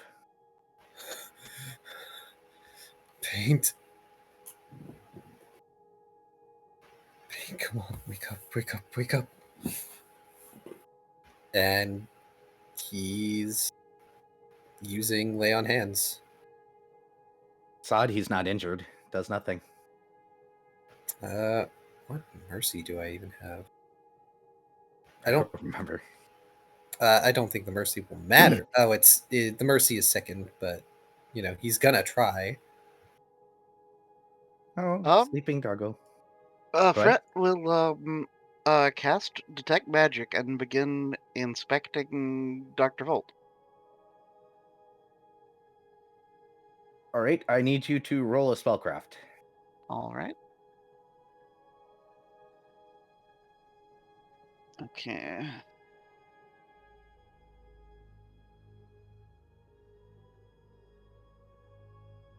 While Last panics about Paint being asleep still. Oh, Mala, isn't this exactly what you wanted? You said you wanted Paint dead. We just made sure your dream came true. Ooh, okay. So that is... Oh, Jesus. Sorry, calculator is being an issue. Okay. 19 plus 9. 27.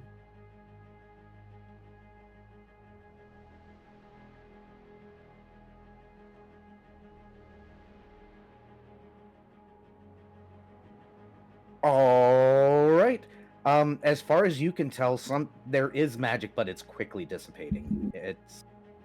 You can see the signs of Geist. You can see signs of some really strange magic. Schools? Illusion. Ah.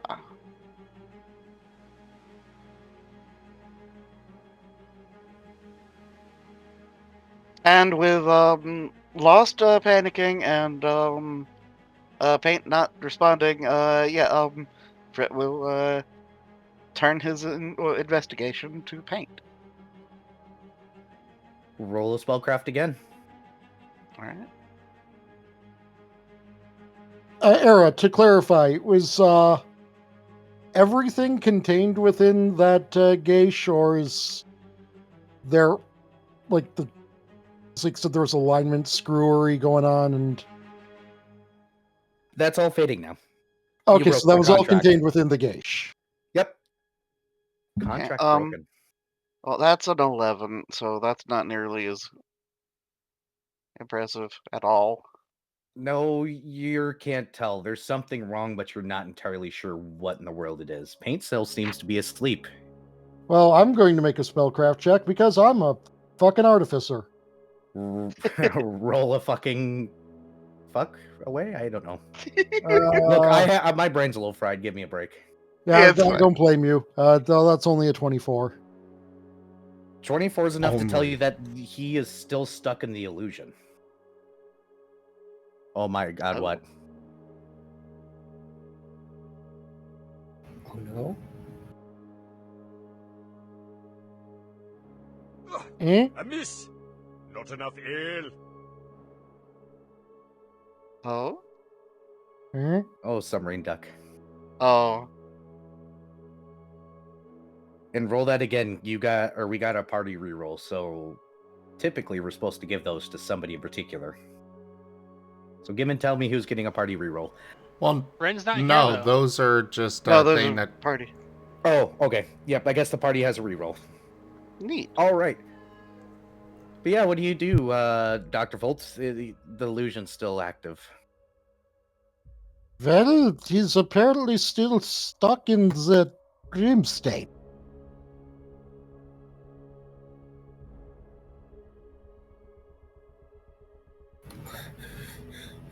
Get him out. Fret will draw upon the power of his new cloak to manifest a mage hand and slap Paint in the face. I was about to say, you gonna slap Paint? Yeah, I'm sorry. Hey, Paint, you get slapped.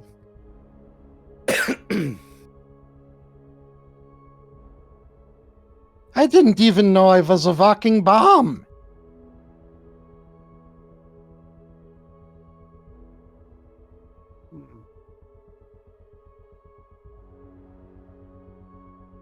I can try to work on figuring a way to counter this spell, but I didn't even know it was in effect.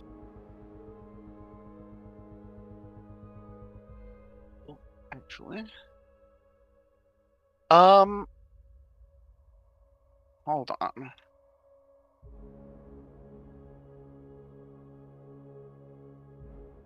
Fret is going to pull out his sitar. Okay.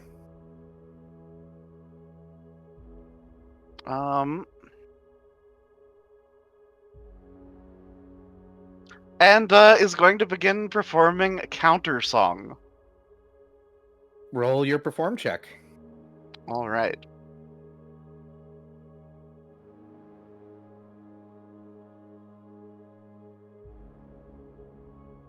Very nice.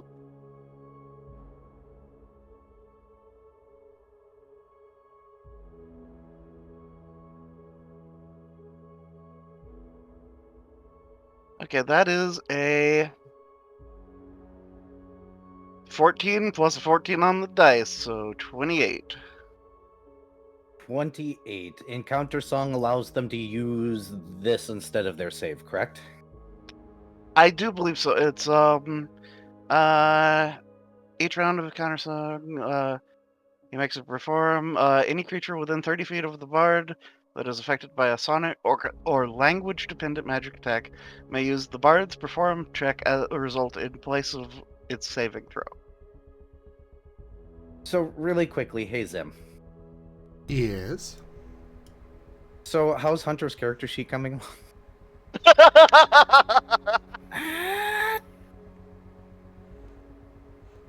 Still Not trying to language figure out the dependent, I'm class, taking but, it. you know.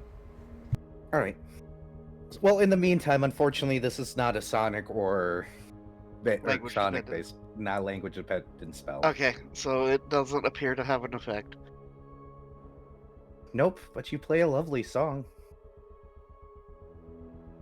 But upon seeing it not actively doing anything,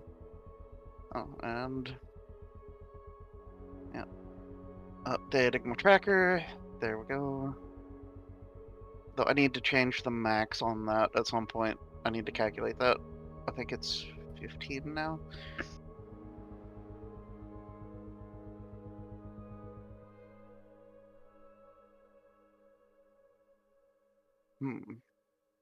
Remember, everybody, blame Mala.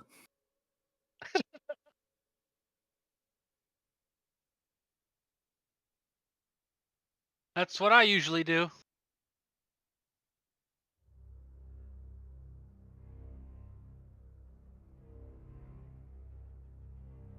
Okay, so counter song doesn't work. Such a mean birthday gift to give to Key.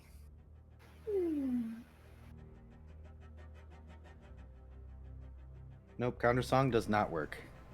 Cat, do you have to lay on my arm? Of course you do. Okay. Mala, as you said earlier, every area is always right. So if he says it's your fault, then it's your fault.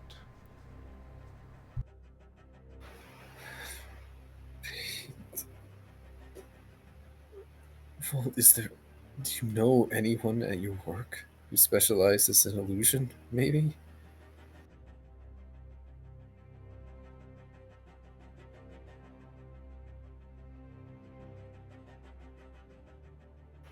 He is looking up at Volt with this desperate, pleading expression as he's cradling Paint's head in his hands. I merely said that I had no idea the spell was in effect, not that I wouldn't be able to counter it. Give me 3 hours. Hours? Fret will scribble out on his chalkboard. We should maybe go to a hospital. Yes. Of course. Which district? Where? As he's as gently as possible trying to scoot Paint up into his arms. You stand up with Paint in your arms, and Paint's body suddenly jolts violently.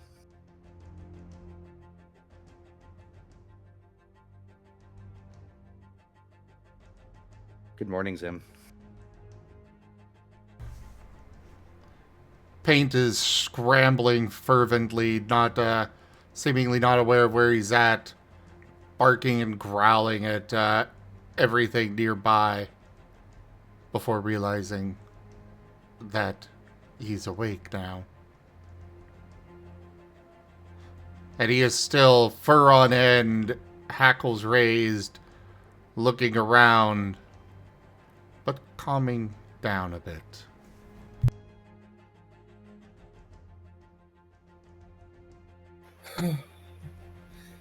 Paint. He's going to hold Paint perhaps a little too tightly in a hug. I thought I'd lost you. Paint is doing that kind of overprotective dog thing where He gives your face a lick, but is still frantically looking around for threats. Fret is going to begin a new bardic performance. Calm emotions. Nope. Distraction. Oh, Um, go ahead. Okay, so this one might help if there's a persistent thing going on. In that, the bard makes her perform skill check. Any creature within 30 feet of the bard that is affected by an illusion pattern or illusion figment. Let's see. Magical attack may use the bard's perform check as a result of its saving throw. After the saving throw is rolled, the perform check results. Proved to be higher. Okay. If a creature within range of the distraction is already under the effect of a non-instantaneous illusion magical attack, it gains another saving throw against the effect each round it sees the distraction. Neat. So, I need you to roll your perform check, and then we need to roll will saves right away. All right.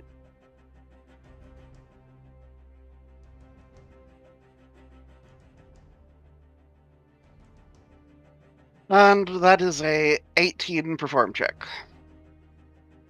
Understood, and that's what everybody gets for their saves, if I understood that correctly, right?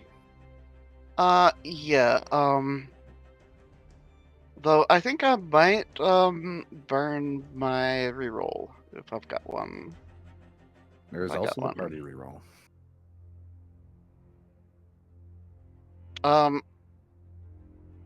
You should have one. You were just Yeah, interacting because with Sean. yeah, okay.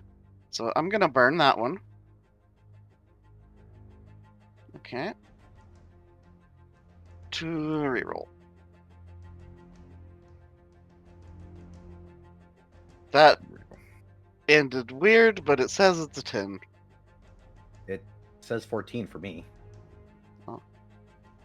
Oh, over here. Oh, that's somebody else's dice. That is a 10. Yeah. I was looking Okay, at so your that is D&D dice. that is a 20 on the result then. Fantastic. You begin to play distraction, and everybody immediately notices something that was missed before in the previous panic. Along the ground next to each place where one of you sat, there is a pouch wearing a tribly and a note that says to each of you. Mhm. There are no additional illusionary effects going on. I think everybody's just panicked. But it is distracting you now, those bags in the ground.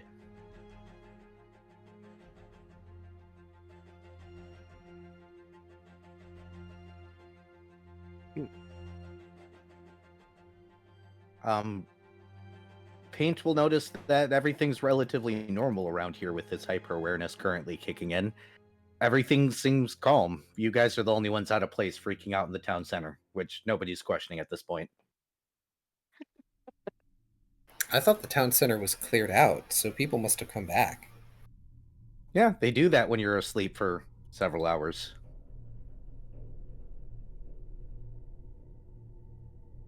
Or perhaps they were never even gone in the first place, and we just had it illusioned that they weren't there.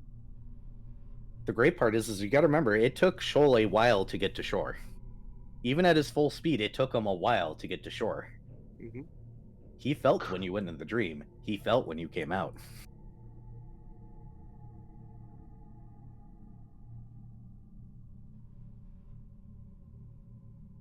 But there you all are. What do you want to do? Paint is still in protective defense mode. What is this? As he somewhat tiredly glares down at the sacks, nudging one with his boot. It makes a sound like coins are in there.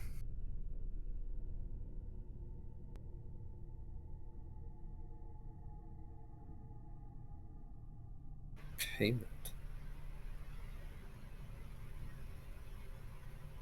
One set of eyes looks over toward Volt. I don't know anything about it. Fret just does a kind of a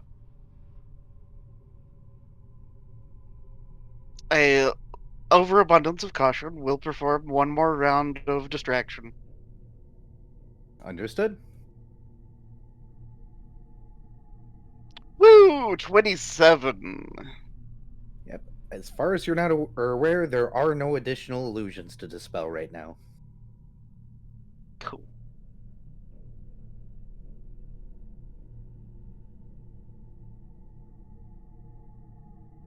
I've already made enough bad decisions involving these. Everything going on. Someone else gets to make this call. Okay, why does my fucking hell? I blame Phoenix Wright.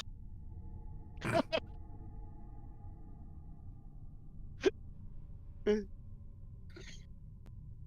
You gonna be descending okay into there? Scottish.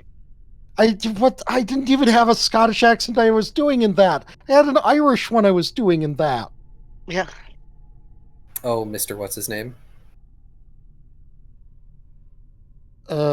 Yes, Mr. What's his name? I'm doing the Great Ace Attorney one, so Magnus McGilded. Ah, yeah. Do Um, if you want to look inside the bag. Fret will mage hand his bag up Mm-hmm. into there. And at maximum distance of the mage hand, which it'll be at like 30 feet. No wait, 30, 35 feet. Is going to open the bag. Nothing happens. You open the bag. Is going to dump the bag out. You dump the bag out, and out falls 7,500 scales along with a note.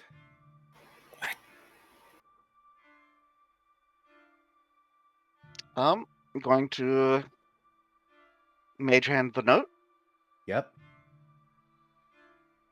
and squint at it from a distance. It looks handwritten.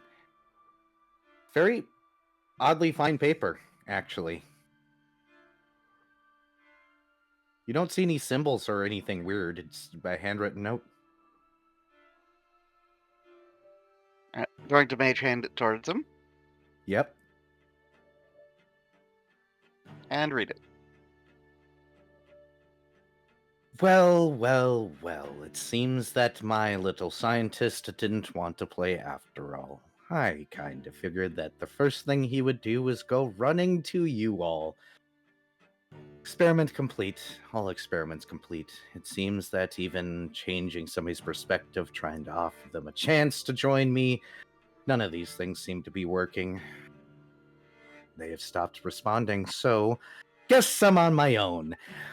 Well, I hope you understood that last part. It kind of took me a while to write out for you.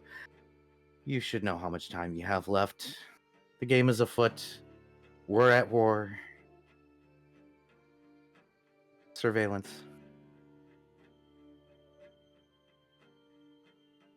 Roll a perception check for me. All right.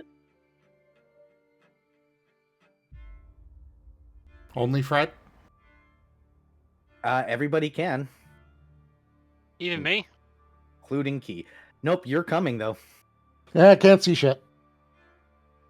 Also, Error not on stream. that's a 10. Oh. I might be able to see shit better than that. A very dirty 20. Yeah, I got a total of a 13. I got a 2. Lost is too busy tending to paint. Paint, you see a part of the paper has been rubbed off with an eraser near the top corner, where a letterhead would normally be.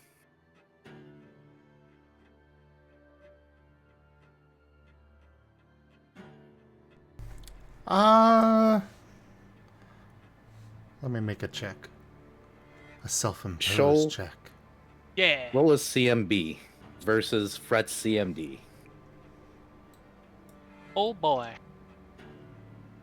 I had to pull up my sheet. TM. CMB. Yep, Because you're coming full speed, and I doubt you're going to stop just because he's standing. correct. Oh lord.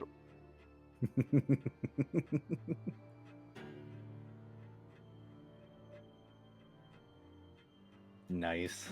25. Does that beat That your beat- CMD? That beats my CMD by 2. And the Sharkpedo hits Fret with the force of 1,000 hymns, knocking And- the poor fox right off his feet, causing the letter to gently float to the ground. And Filele Kitsune. Pain's going to try and wiggle out of, he's gonna try and wiggle out of Last's arms. At first, he's going to hold on just a little tighter, and then he will crouch down and let Paint go, but he is not letting Paint out of his sight.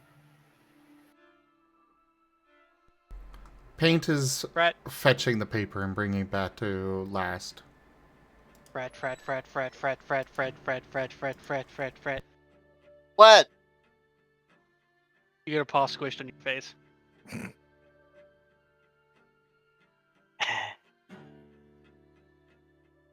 Exasperated, not noises. Exasperated, not noises. Yeah, no noises happening, just exasperated. Shoal is squinting. What happened? Something no, happened. hold I on, can hold feel on. it.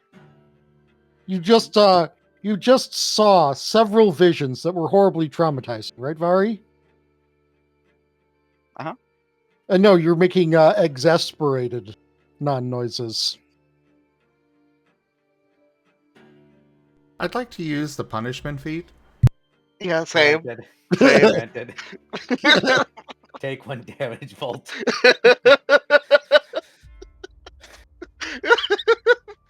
A tiny lightning bolt from the sky hits Volt. He takes 1 damage. Bzz. I'm not too sure if it's learned sick. Can Esper learn Thundershock? So, Fret, go on. You were about to say something.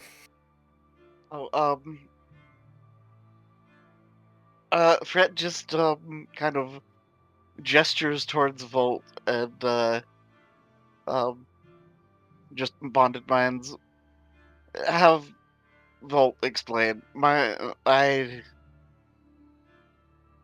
need a drink. Well, it's a good thing we're going to the bar later. Shoal, And Fret ear perks. Shoal does a little like spin hop that cats do, and is now staring at Volt. What happened? I went insane and I brought friends. I met up with Elaborate. an agent of the Protean. It placed a spell upon me, and apparently it was something of a Trojan horse where I was expected to try to circumvent the rules placed upon me, and thus everyone had very bad dreams, including myself. You Fret will pull a book out of his nice new bag Mm-hmm. and begins leisurely flipping through it. The what they want. We'll get to that. Hey, Paint, you bring up that piece of paper to Last. Yep, Last is gonna read it. It doesn't seem like it was a problem. Paint is notably not sending anything telepathically. Instead just putting his paw at the top of the paper where the smudge mark is. Roll a perception, please. Okay. Better hope I get better than a 2. I do believe that's better than a 2. Yeah, that's an 18. Yay! Now that he's showing it to you this close, yeah, you can see it. There's an area where somebody rubbed off a letterhead. Somebody is using fine paper with a letterhead.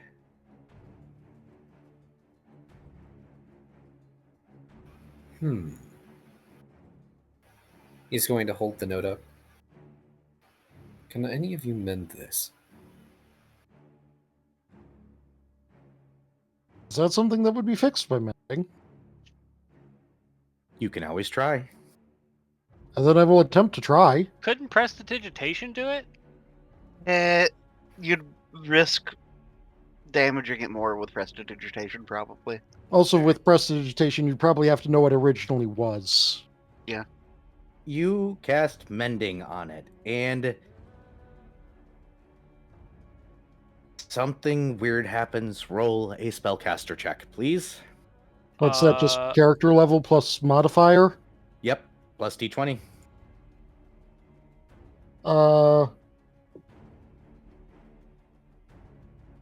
28. Is enough to pass the caster check. Hey, Key, Yeah. would you call that one senator you disliked very much the coward?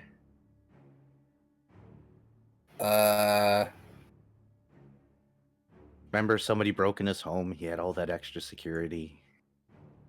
Shoot, did we put him in the NPC list? I don't recall his name, but I know that Fret hates him with a fiery passion.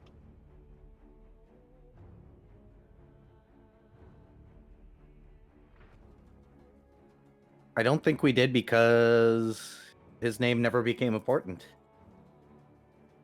But you'd recognize his letterhead.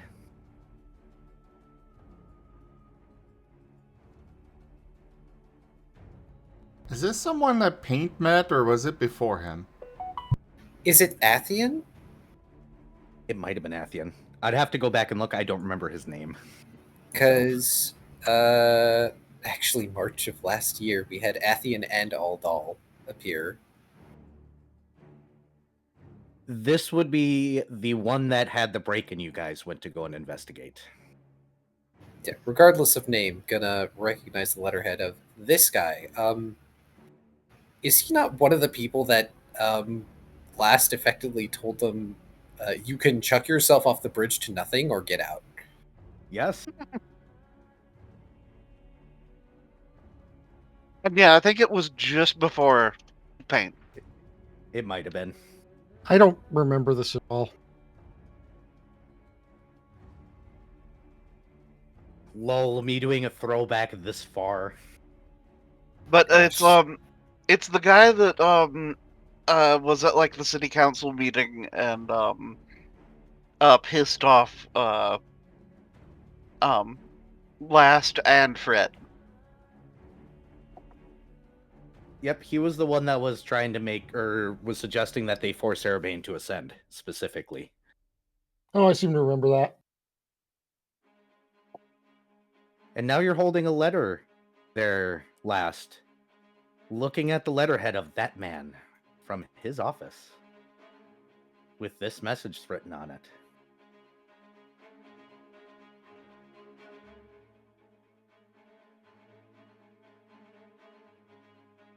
For player use, 7,500 skills is in each pouch for each of you. Fret will inspect the ones that he dumped out. Make sure they're real scales. They are. They are clean. We got how many? 7,500 Each. each. I will put that down there and we'll figure out what to do with it later.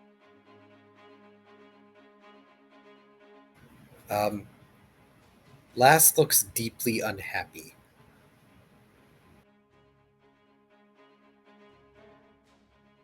Understandable. He's trying very hard not to crumple up this letter. And in fact, he very sternly, I should say, just sort of jabs his arm straight out towards Volt and waves it a little bit for him to take it. Dr. Volt will take it. He lets go stiffly and pulls his arm back. I do not want to hold on to that.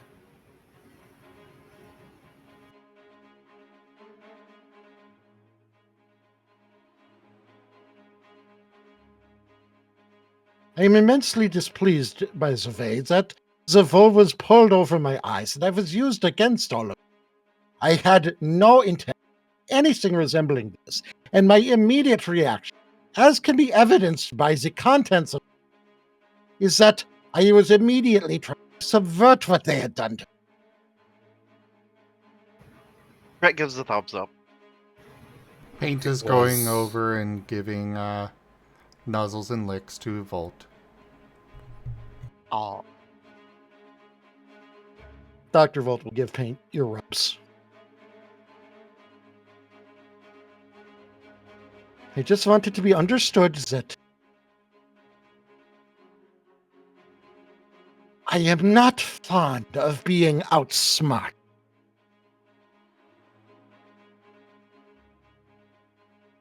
Ugh, words didn't feel in my mouth.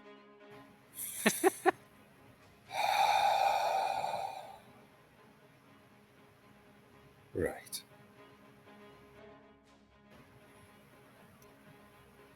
Well then. I suggest that we pay that office a visit.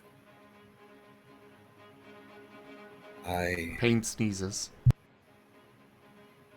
Didn't think that craven wretch was still around. Not to immediately throw myself out of good graces, there's always the distinct possibility that this is exactly what we are intended to do, as me coming to see you was exactly what was expected of me. Of that I have little doubt. Do you recall? Their office was raided. The likelihood that this paper was simply swiped from their office is high. That is not going to stop me from achieving vindication.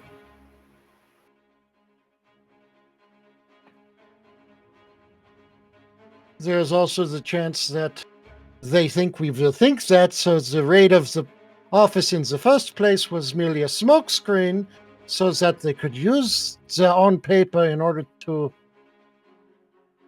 This is going to rapidly cause even my brain to hurt. Volt.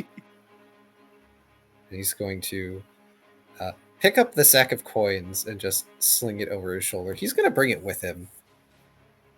He might actually start taking a page out of Pate's book and start eating them. Lol. Paint's He needs to carrying them do with him. He needs to do something to curb his anxiety right now, and he did not bring snacks. Yeah, paint. Hold Paint on. begins- Let me just speak for Vari for a second. Brett offers him a Wonder Meal.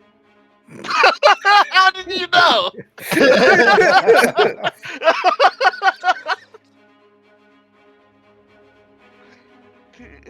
Yet another thing Osmond does not do. Offer people Wonder Meal bars? Eat non-food? No, it's Osmond just doesn't realize they exist. probably He keeps on getting them and putting away. No. He does know they No, they- exist. They keep getting used as projectiles and hitting him in the face. Osmond just doesn't push the button! Lol. So I'm going to ask a question. Are you going to his home or are you going to his office inside of Erabain's castle? Well, it came from the office, and I don't think he knows where the guy's home is. Well, Yep, you guys went and investigated his home because his home was the first thing broken into. You also stopped by his office at one point. But this paper would have probably come from the office, not from his house. Unless the header says, from the abode of, or something like that. You just know it's his personal seal, specifically. Office first, because that's where we're most likely to find him. Unless he resigned, like he should have. So you guys get to Erabain's castle. It's got the usual mix of guards, both the Koth and the Desidin guards all about, whom do give you the squints here and there. You get an uneasy feeling when you get up to the office, though. Just going to make a small side note. Last is going to give anyone that squints at us a death glare. Lol. Shoal will bare his teeth. He is paladin here, and he is not going to be stopped by mere guards. Well, somebody's throwing their tail down, I guess. Shoal, got any of them that even look like they might try shit or even mildly disapproving of them being here? Yeah, no. Shoal's baring his teeth. All of them. It's the we're watching you squint. Well, what are they gonna do? Stop Shoal? Shoal will bite them. One way You or the know other, what? as Considering how annoyed he is as well, in the various bits of seriously, you do not want to fuck with us right now, Dr. Volt will just heft his gun over his shoulder. so you guys are doing the walk. Got it. Shoal, you know- Shoal will waterboard them if Paint they is try so- anything. Paint is still looking around frantically. Staying very close to last and keeping an eye out for, you know what, Era. Yep. So Fret was given 7,500 rounds of ammunition. Do you want to Um, use your skills for yeah, that he's- and not fucking... Here's leveling material. Throws Yeah, it no, away.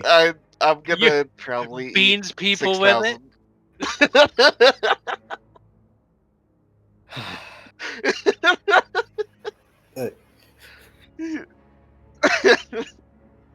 They're just doing their jobs, man. They're just doing their jobs. Well, One- maybe they shouldn't have done their jobs in the vicinity of Shoal and Fret. But no, Fret absolutely will be wearing his copper mask and doing the menacing coin flip. Like, That it anybody only who's- winds up being menacing if they knew what the mask was for. Yeah. I'm gonna go ahead and just say this for Fret. That sounds like a them problem. I appreciate how y'all have gotten intimate knowledge of the inner workings of my mind now. No, not really. But Well, I mean, literally, Shoal has. well, that too. Yeah. But I'm putting my words in your mouth. It's just the same though. Just I'm the pretty same. sure Fret wants your mouth in his mouth. Probably. Giggity. He's a degenerate like that. Just putting that on the table, and then we're gonna go back to being here. As you guys get up to this man's office, you get an unsettling feeling. That kind of weird sinking pit in your stomach that you remember from before.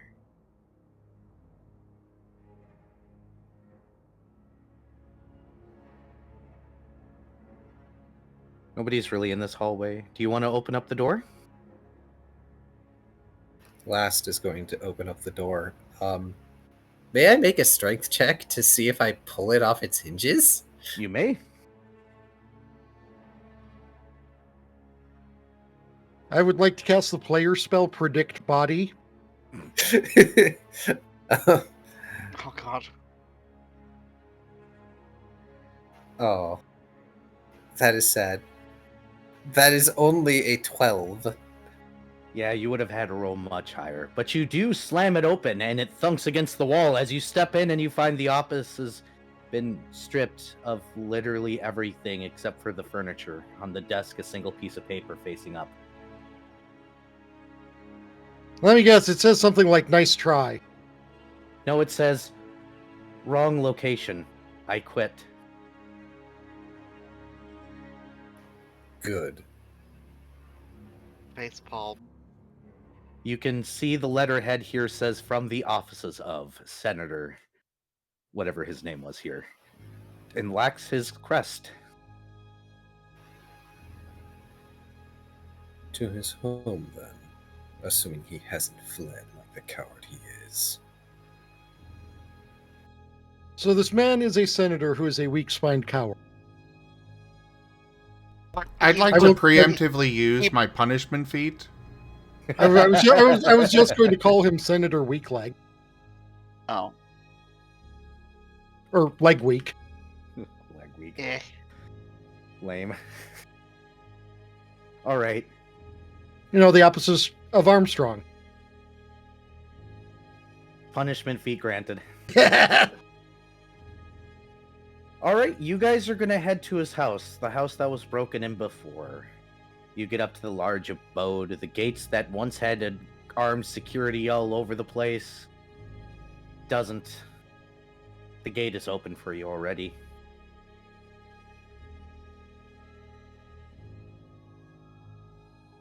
Care you walk in, you can. Last has not stopped moving. You open up the doors to the office. I'm assuming you're trying to rip the doors off still. Yes. He is Roll a it. very displeased man. A very displeased pile of smoke. Oh. Well then, thanks, Fred. Oh, you're welcome. You made that a 21. He rolled off your face. Paint is very specifically going in ahead of last. It's fine. What's your total last? 21 strength. Heavy wooden doors don't break that easily, but you're doing enough to damage the hinges and make it not probably ever close again. Paint rushes into an empty building with one door obviously open, probably his personal study.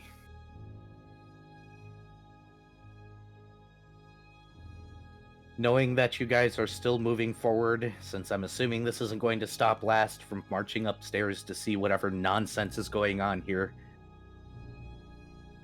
you will all make it up to the open door and see the private office where the bookshelves are lined across the wall are empty. The decrees and other things people like this typically have up are missing.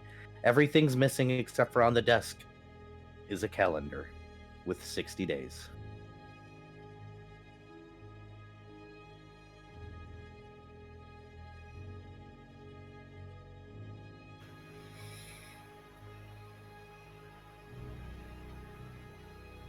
You know, so you can count. Damn it.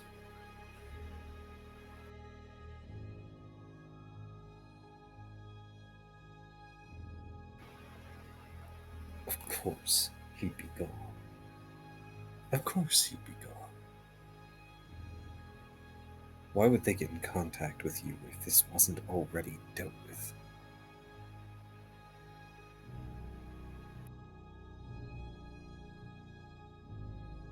Should we take a short break? I could use a short break. Break is probably good for everybody. Are you not having fun, Key? Oh, I am having an absolute blast. But last sure isn't. Is his spaghetti upsetty? I think his spaghetti's on the floor. Ouch. That's where it belongs, though. Yes. You know, something just occurred to me. Era, you really better be careful. Why? You realize if you actually do kill off Paint, you're going to literally have John Wick here. Don't worry about it. You are going to make the devil the boogeyman in your game, and you won't be able to stop him. Don't worry about it. Never worry about it. Either way, let's go on break. Burb. Bathroom. Whisker's cute. Accurate. Also, I'm so freaking excited about having a whole level worth of scales. I have 2 levels worth of scales. People gonna level up. Correct, Mala. He is Baba Yaga.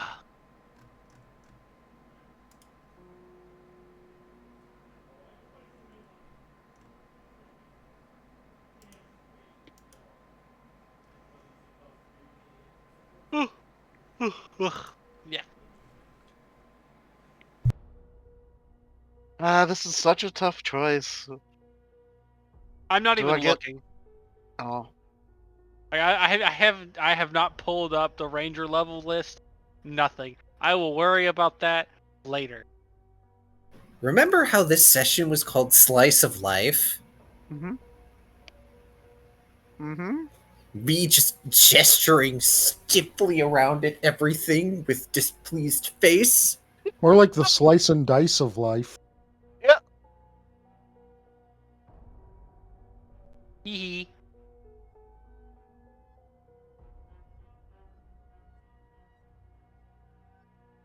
But yeah, so second level spells, or no trace and a new sneak attack dice. It's a tough call. I don't want Molly, to touch you the missed the level up. reference. Leveling up is so difficult in Pathfinder. I'm No, it's so not. sorry. Well, It is you're for also me. not playing. You're not playing a kineticist. Yeah, kineticist is so like. Excuse you, I have convoluted. indeed played a kineticist. You are not Yeah, playing but- one right now. No, I played one in a different campaign. It's okay. I can help you at some point with its end. Granted, I wasn't doing wonky entropist things. I was just being an earthbender. Yeah, just That was being an going- enthusiastic geologist. Correct. I threw Remember- rocks at people. Remember, the entropist is basically just a wizard but kineticist. Razem had to pick the most complicated of the kineticists. I don't Except, know. like, He could have maybe been the blade one one. of the. Some of the blade kineticists are kind of wild too. I just wanted to have access to all the elements, not just one. Then why weren't you a wizard or a sorcerer? Because kineticist Eh. blasties. I Yeah. guess. I'm just gonna put on the table. I was gonna put something on the table, then I forgot what it was, so I guess it doesn't exist anymore. This is my game. So surprise, nothing. Oh no. I Yeah, hope you it- guys did enjoy that. But oh no, I remember now. The game title was A Slice of Life. I never said it was your life. But yeah, Zolef, for starters, you spelled that wrong. And for second off, yeah, kind of. Well, it's just I like throwing rocks, and so I made a cat that threw rocks at people. And her whole shtick was Toph. she just liked, yeah. She kind of ended up like Toph, but not not blind and not a child. On that note, though, I was thinking that Oh. we just need to be careful if a fire kineticist attacks. Otherwise, paint might disappear. For 100, 200 years, whatever it was. I hope you guys enjoyed that dream sequence, by the way. Mhm. Good. Out of the frying pan directly into the fire. But shall we continue? I do believe so. I mostly enjoyed how I could hear their brains cooking as they tried to figure out what was going on. I wanted to I- put I so much got- more into I- that. I got what was going on relatively quickly. I think. I was trying to play it as though we were the person, and that was not the play.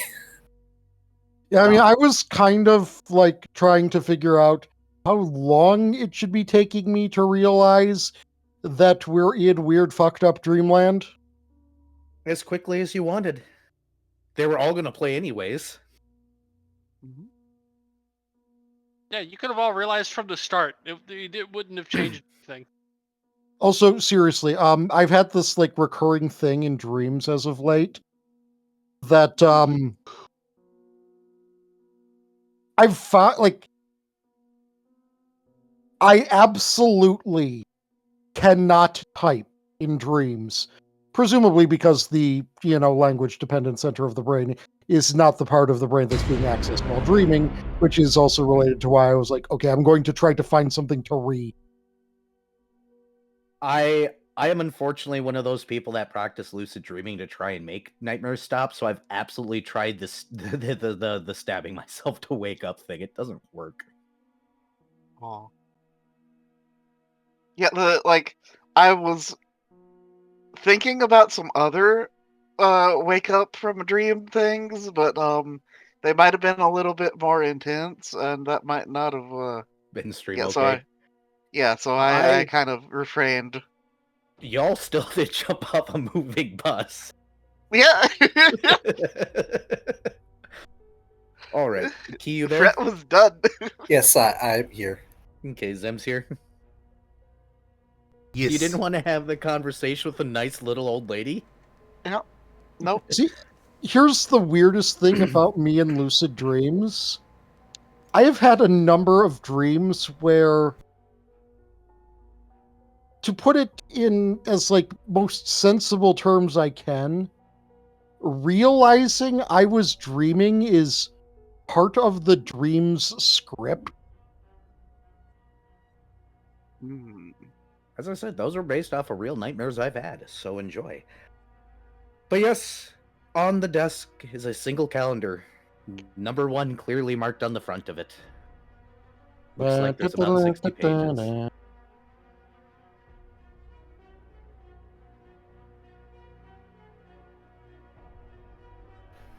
Lost is going to walk over to the calendar. Sigh. And pick it up. As you pick it up, underneath there's a note, and it simply says, I guess I have no reason to hide anymore. Happy hunting. Maybe save your people first. In parentheses.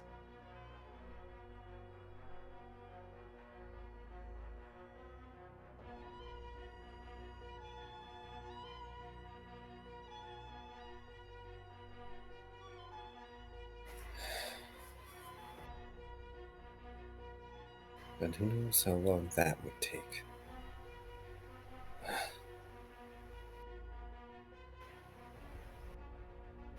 So he's going to actually take off the Ring of Tongues so he can swear for a brief moment without anyone really understanding him, hopefully.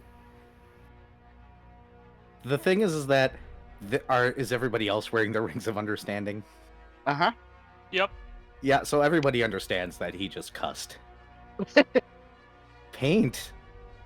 My goodness, Last just used a bad word. I don't think Paint would really even realize it's a bad word. True.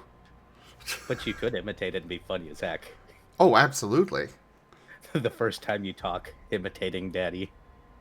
Oh. Just fuck. Oh, You're not so even that. badly one.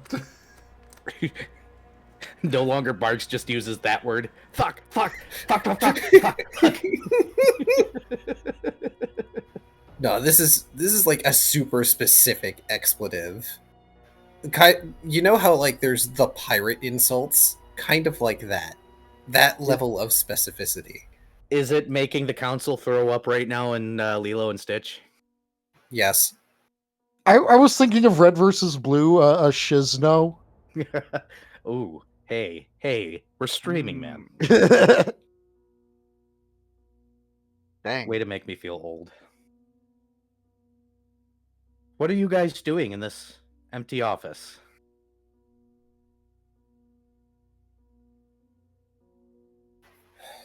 Thanks for the bit, Zim.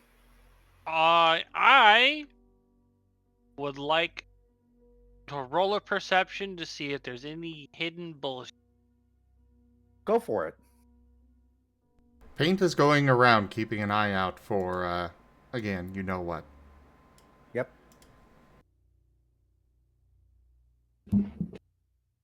Okay, I was wondering why he had the context of barking with you, but you put in a bark emo. Also, thank you for Oh. the bit. Took it off my set there. Yeah, I saw what it was, and then I moved it off. That's a 32. You scour this room and you find what looks like one of those commonly hidden hatches behind, of course, because nobody can be original, one of the bookcases. And it could have been a safe behind a painting.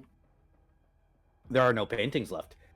So it's Aw. not hard for you to find the latch that opens up the hidden little compartment into the hidden room that has also unfortunately been cleaned out.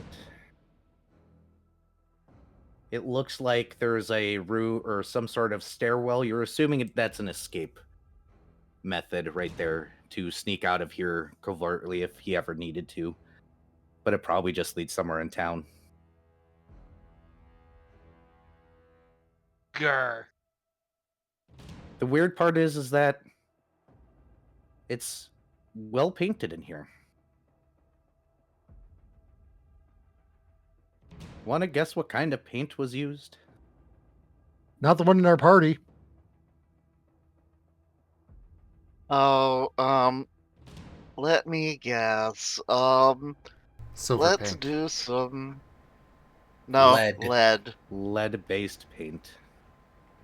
No, it was definitely silver because, you know, that's what the BBEG is allergic to. Yeah. To confirm this, Fret's going to play the song of Detect Radiation.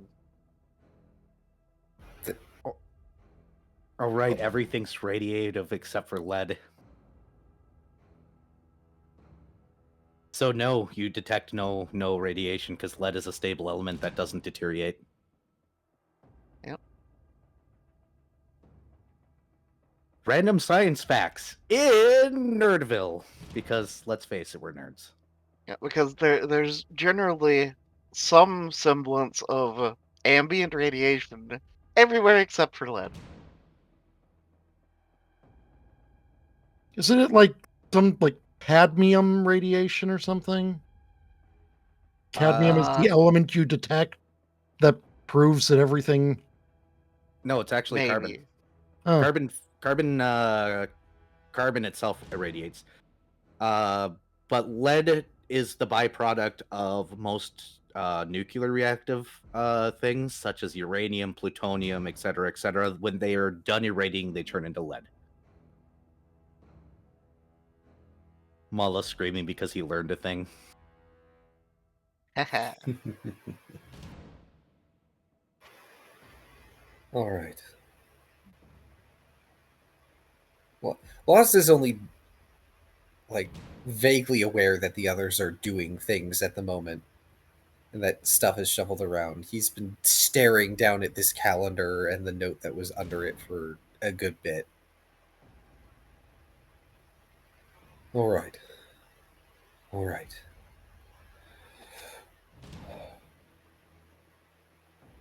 We have 60 days. I have to assume that is 60 twilight days, given how time works. I was about to say a dubious proposition given time and twilight. Except we have given time to twilight. A measure of it, anyway. So we have 60 days. As he just briefly thumbs through the calendar to kind of show off all the pages that it has. As you flick it through, you notice a little stick figure in the corner, running along.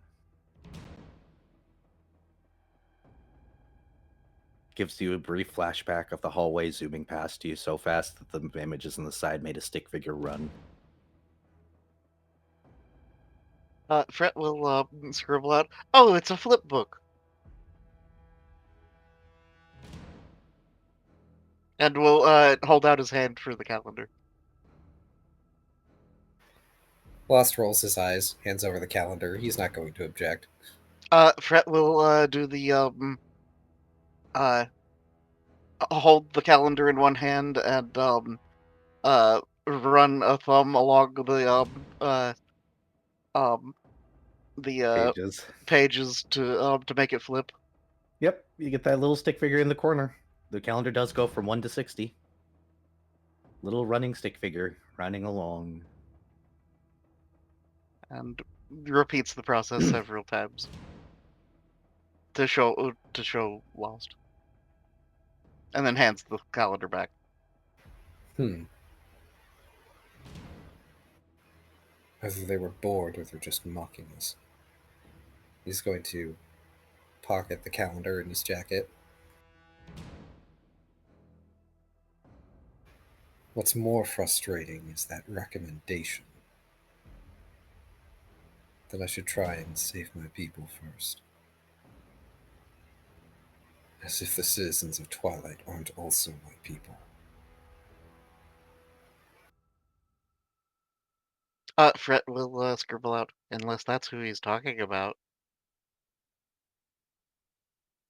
Aw, guess what we got? Fan art. A birthday present for a key. Ooh. Ooh. It's on stream. Send it my Yeah, way. wait for streaming. Yeah. Yep, I will here in a second. Oh! I love it. Ido drew it. Thank you, Ido. It's adorable. It even says key cute on it. Darn it, now I can't deny it anymore. You weren't able to deny it before. I could at least pretend.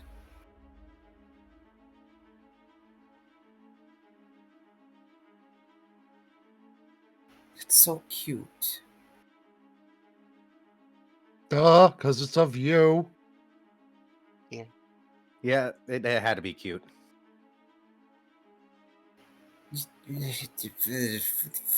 Fluster noises.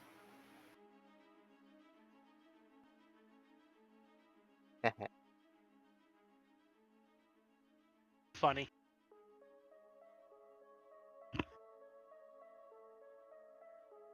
I lost my train of thought. Vari just said unless that's what he meant.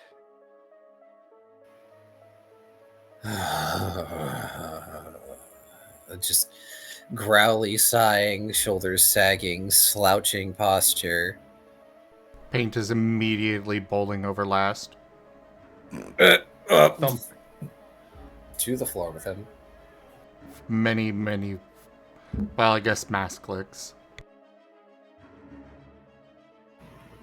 Paint. Paint, no, it's... I'm just so tired of trying to figure out what I want. More mass clicks. We don't even know what path to take to even get to there. Paw on the snout. Oh. More You mass realize clicks. I can still talk like this. I don't have to articulate the mouth, Paint. More mass clicks. Fret will inquire via telepathy because sight probably is out of the question momentarily for Lost. So we do have his name, and I have a thought. Do you think he's fled the city? That wouldn't surprise me. Then to the world mirror we go. Lost just sticks one arm straight up in the air, pointing at the ceiling. Fragment not found to the world mirror. Please. Paint is Head not letting tilts. Last up until he is certain that Last is no longer anxious or upset. He was just exasperated. That is a form of upset!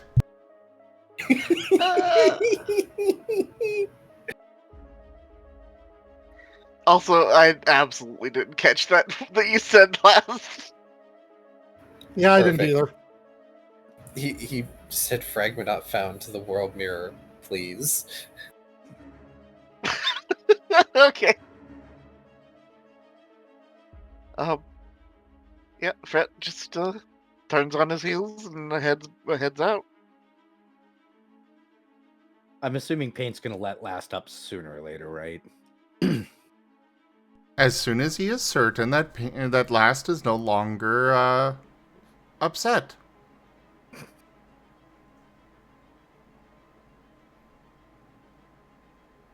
Or exasperated.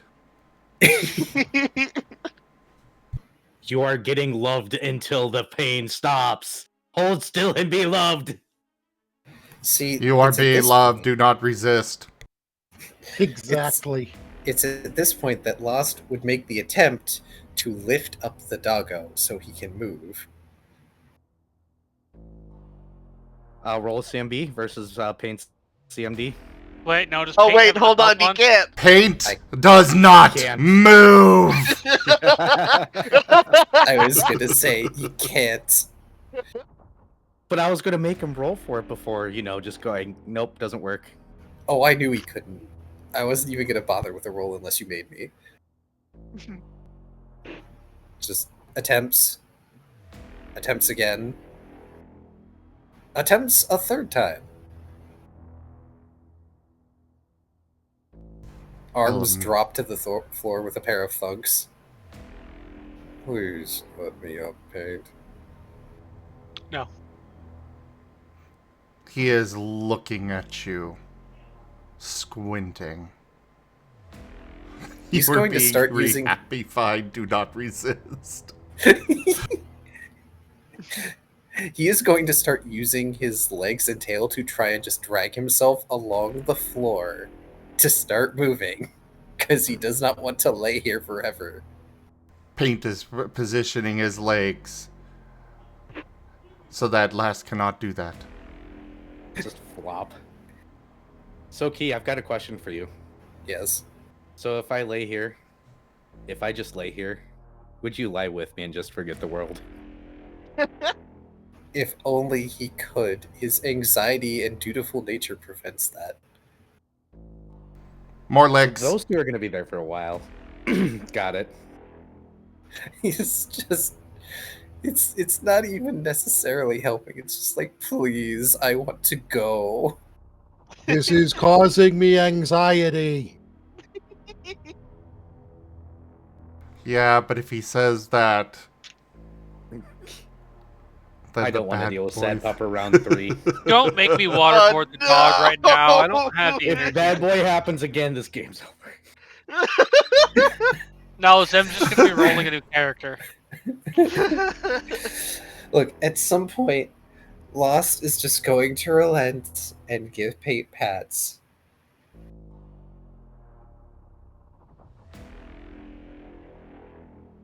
Squinting. May I please get up now? Paint will move off. Thank you.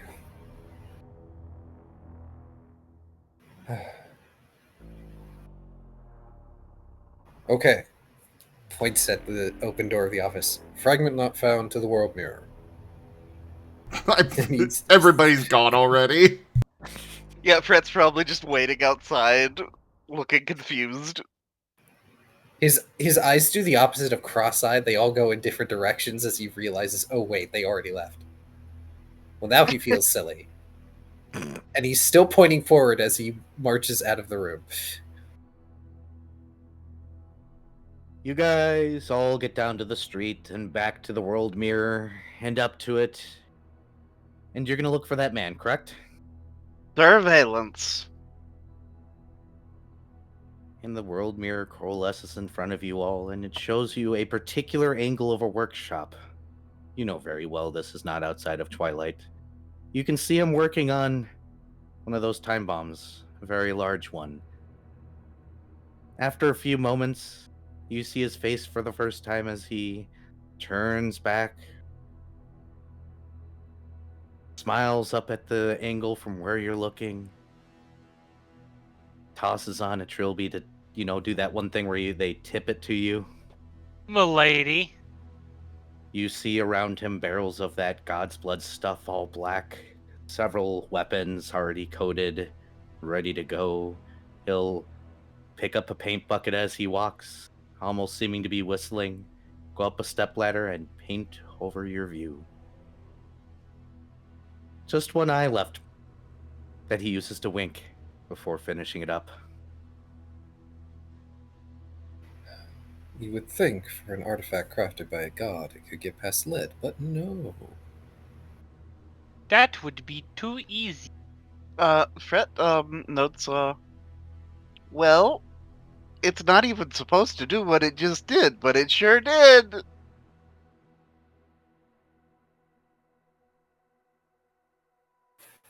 Wonderful. There are literally hundreds to hundreds of thousands of potential locations that could be in. Yeah, the world mirror shouldn't be able to look into Twilight. Oh. Oh. That's concerning. Yeah, he's not in Twilight. I thought that was No, obvious. he is! He is. Yeah. Well, that sucks. Wait, I'm confused. Could you explain that to me out of character? I don't quite He's know. in a place of reality in Twilight. They've applied real time to Twilight, so it's not unreal, and therefore the mirror can see it. Okay, I understand. That's what I was thinking, but I was not 100% sure my brain was capable of figuring that one out. I appreciate the clarification. More or less, he must have figured out a way to make his little space there permanently in time. And again, he has all that divine essence to play with, so... I'm suddenly feeling a lot less bad for calling in the cavalry. Fret nods. Wait, we called in the cavalry? Yeah, remember Mr. Orderman? Yep. The senator right. that's... Yeah, Alan Exley. And Basically went, okay, call in your friends. We need to find this person. Yep, you guys get to meet with him. With his superiors at some point.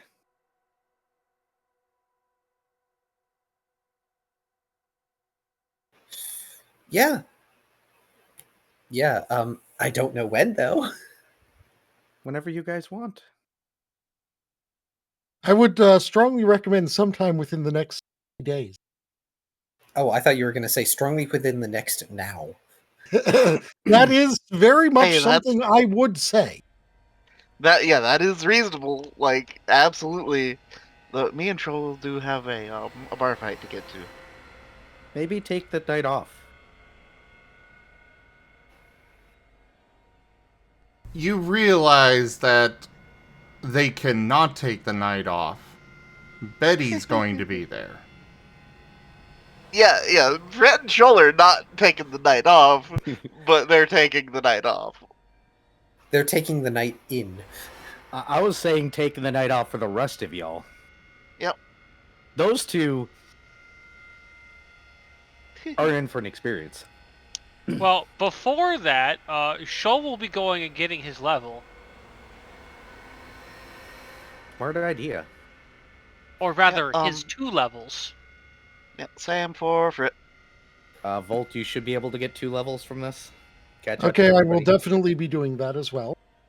Yeah, I'll be. Is that thing we're doing mid-session or post-session?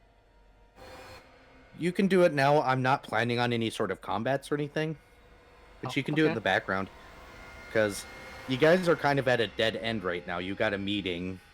Shoal and Vari want to go off to the bar fight. Obviously, you guys got to decide what order you want to do things in because there's currently 2 ticking clocks. One of them is Last Lost People, whom Erabain even himself ordered that last go and save, which is weird. And there's the whole 60 days thing here. Guess we better get that other thing done in a few days. I will note Paint is absolutely not letting Last go back to the bakery. I don't think he could de-stress bake if he wanted to right now. Fret will open an invitation for them to join at the bar then.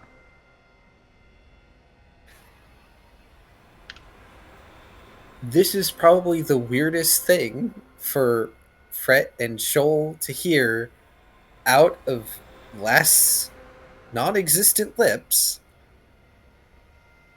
But he will turn to Fret when he's given that invitation and go, I would like that. Am I allowed to bring my armor? Fret shrugs. I don't remember. Generally speaking, it's not something people do, but you could. It's just it's supposed to be a brawl. Oh, okay, then they're going to be treated to something. Because given his, like, quote-unquote casual wear is now also his armor.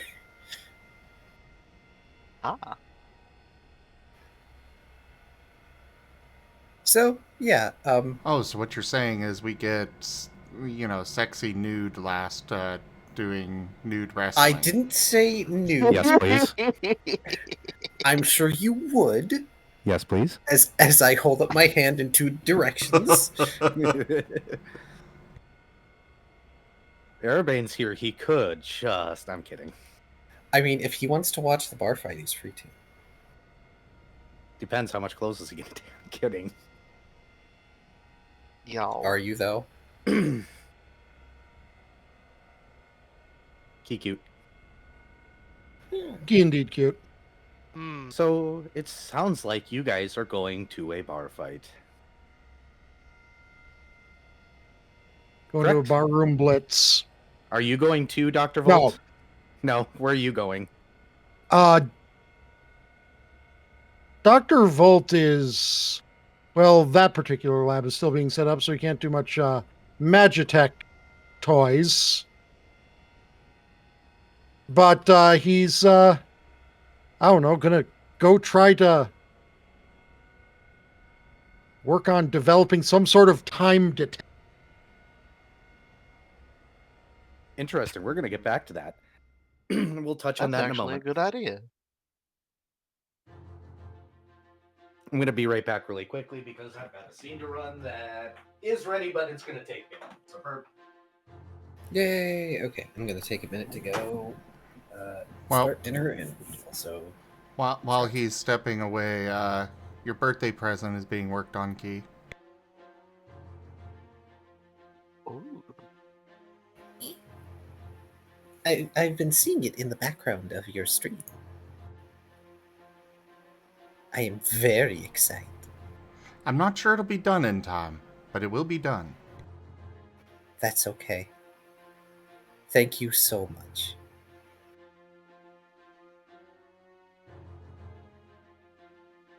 It is Last Lost with Paint.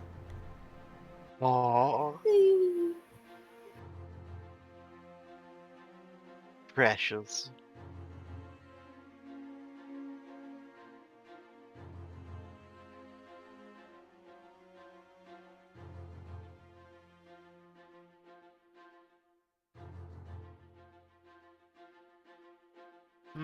Vari, question.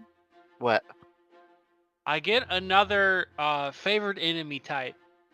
Uh-huh. What do I pick? Proteans.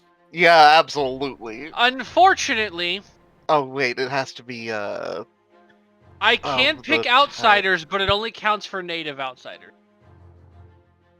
Which Proteans are not. Proteans are extraplanar. Actually, kind of funny. Native outsiders would be literally everyone here, like in Twilight, because we're on our native plane, and we're outsiders. Fair.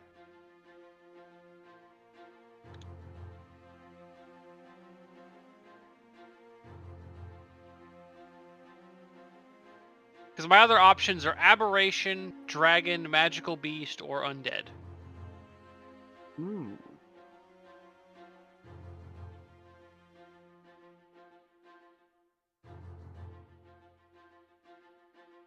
Specifically, incorporeal are undead, I believe. I'm thinking All right, now maybe the way it's worded, I think it's worded so weirdly. So it says, I gain a bonus against one of the following creature types, and then in parentheses it says, and subtypes if applicable.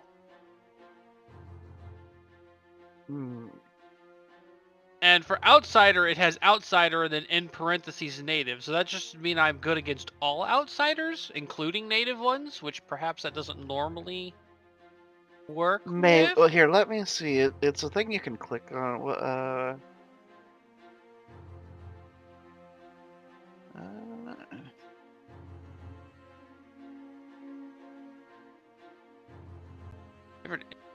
Outsider. Okay, subtypes. Yeah, so I can... No, I can still pick outsider native. I guess, I don't know. The way it's worded is so odd. Maybe I can only pick native.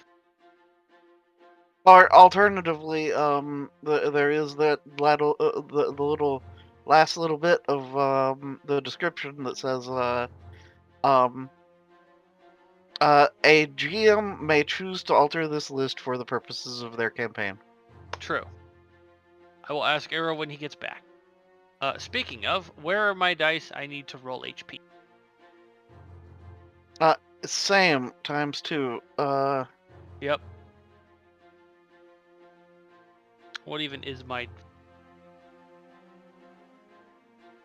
I write it. Back. Ninja is a D8. Bard is a D8. Cool. 10. Viv, Yeah. I strongly recommend you take native outsider. Proteans will not be available. Well, Okay. Proteans are chaotic outsiders. Yes, you won't be able to take the Proteans. Max.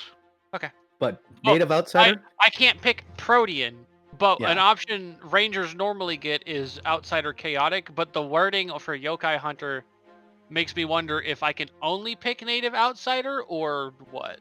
Like, it's just, I don't know, the wording on it is kind of odd. I'm going to tell you as the GM and the person that knows where all this is going, you want native outsider. Fair enough. That's the one I was leaning towards anyway out of all of them. So that's another 10 HP for the first roll. And then for my second one, I got a 10. Fuck yeah. Nice. That puts me at 68 HP. Let's really quickly do a head count. Key, you still here? Or is he still gone? I will need another couple minutes if you don't mind. Sure thing. All right. Gives me time to adjust character sheet. Yep. Which Yeah. Woo! I have 39 HP now. Oh, adorable. I'm gonna have to adjust character sheet on the fly as much as I can because I'm also taking notes. Yeah. I'd apologize, but I've been having fun this session. Oh, this has been wild. It has been fantastic. All right, so I get how many skill points? Different for- kind of trauma coming this time. 6 plus int. We had a day of death, now we get to have a bunch of confusion. How you doing, Ducks? Ducks, you doing okay out there?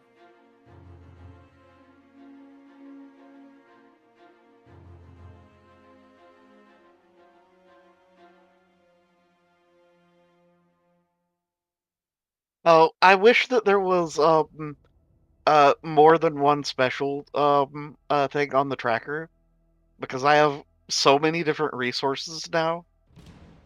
Yeah. Well, next campaign, well, I'm not sure if I'm going to keep the special or not. Yeah. We'll see. Because yeah, I've got key points, I've got bardic performance rounds. Oh, Of that's course. oh, that is fun. Oh, that is a fun ability. Hello, Oh. Dreamer. So, hey, Cheshire.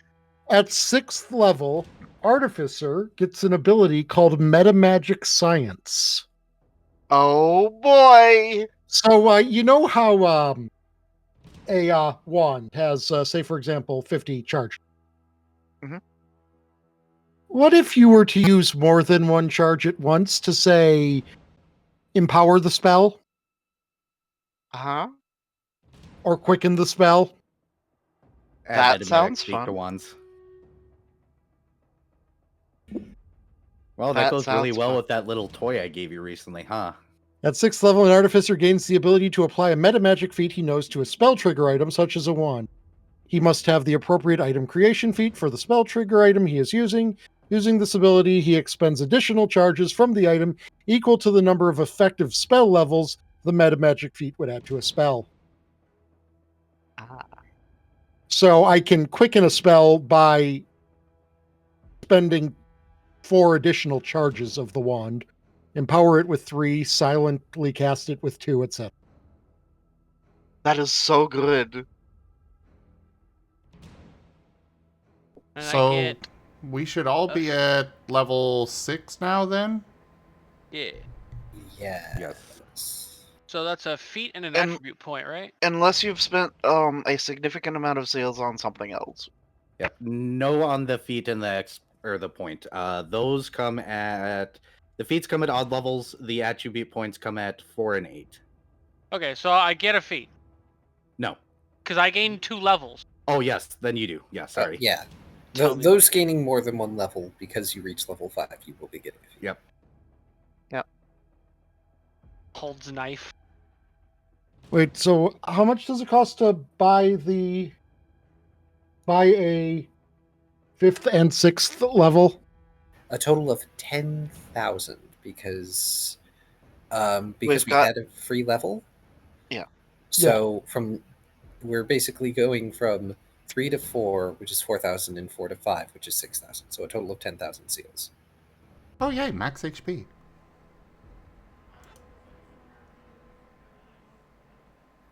Wait, so 5 to 6 is how much? No, Or it's 4 to 4 to 5 5. because remember we got a free level. 4 to 5 is 6,000. Okay. And we got 7,500. Like So I can just- only get one level. 3 to 4 is 4,000. I am currently 5th level. Oh, okay. Oh, then yeah, okay, Yeah, because you you are were at one level. ahead of us. Yeah. Yeah, I was still level 4. Yep. So the only one getting 2 levels is Shoal. I guess I am too, because the whole I was still technically 4. Also, I was 3 and 1, and then I had just gotten the seals to do. Yep. Yeah. I could get a spell now. So now I'm 4 and 2. 4 mute musician, 2 mask of the whispering god. Oh, that's right. You have 3 masks now. Paint is now Uh-huh. at 96 HP. Nice. Holy Good. moly! That'll be fun to dwindle. Oh yeah, because you're a con class. The only reason you have more HP than me. What's your sword currently, by the way? It is currently a +2. Okay, so that remains. Uh, But Let's see. I had some Spire Steel I was wanting to reforge into it at some point, but I don't know how well that'll work until I can get proper communication with a certain hint, individual. just go to the forge already. Yep. Y'all should just go to the forge. Get your last minute done. Just do it. Okay. That's the idea. Sean can't get to you. You're fine. You're safe here, you think. Lord. Maybe. This is gonna bite Fred in the butt so hard later. Sean's just gonna break into Twilight, punch you, don't with my weapons, and then disappear back to his reality. He has to go through like 7 layers of banishment. But still.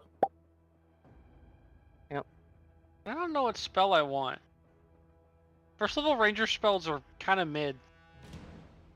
Some of them are kind of cool though, like the tracking stuff.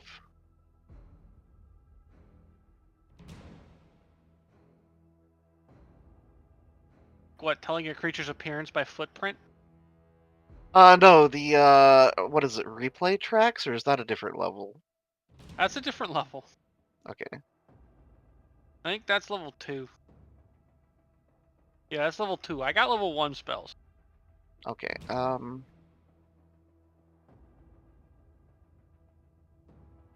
I could be funny and get Merid's Master. That's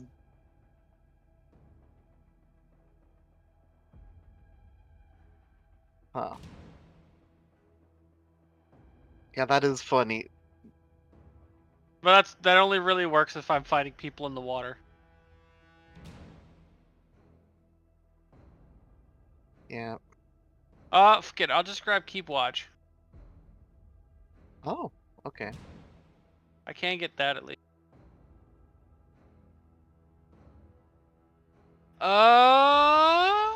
Actually.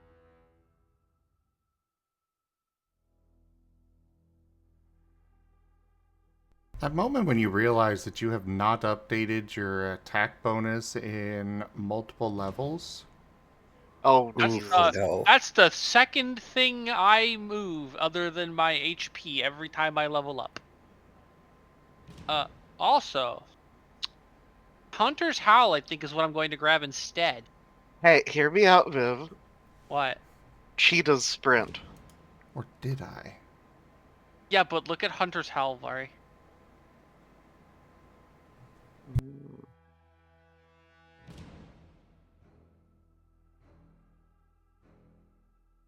Also, Jesus Christ. It does not affect swimming, therefore it is not as good. Aww. But it's As a with- swift action spell. As with other effects that increase your speed, this spell affects your jumping distance. Yeet. Yep. That would be pretty. That would be pretty funny. Though, yeah, Hunter's Howl definitely is a good spell. I think that's the one I'm going to pick. Just jaguar noises. Wait, no, he's tiger. Tiger roaring.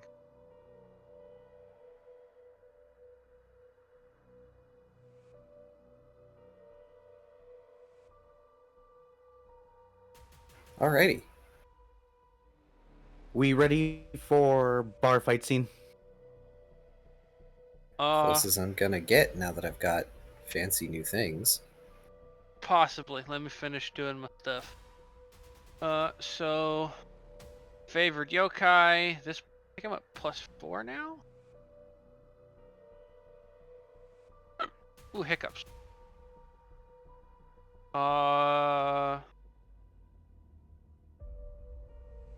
Think. Wow, it's only 8:25. Yeah. Oh boy, we get to get through even more. Yep. It just feels like it's been a while. Well, I did do that whole dream sequence. That was a thing. You don't normally roll a d20 for a fireball dreamer, but you did roll an 11. Okay, so I get to increase one of my favorite enemy bonuses by +2. Outsider or Fae? Current issue or racism? I mean, Current you guys issue. still got to take care of the Fae later, and you did say you wanted to dog stomp them. No offense, Paint. Yeah, we're picking Fae. Damn. Eventually, it will come in handy. Eventually, you might have to deal with it. Exactly. So that one's gonna go to +4, and then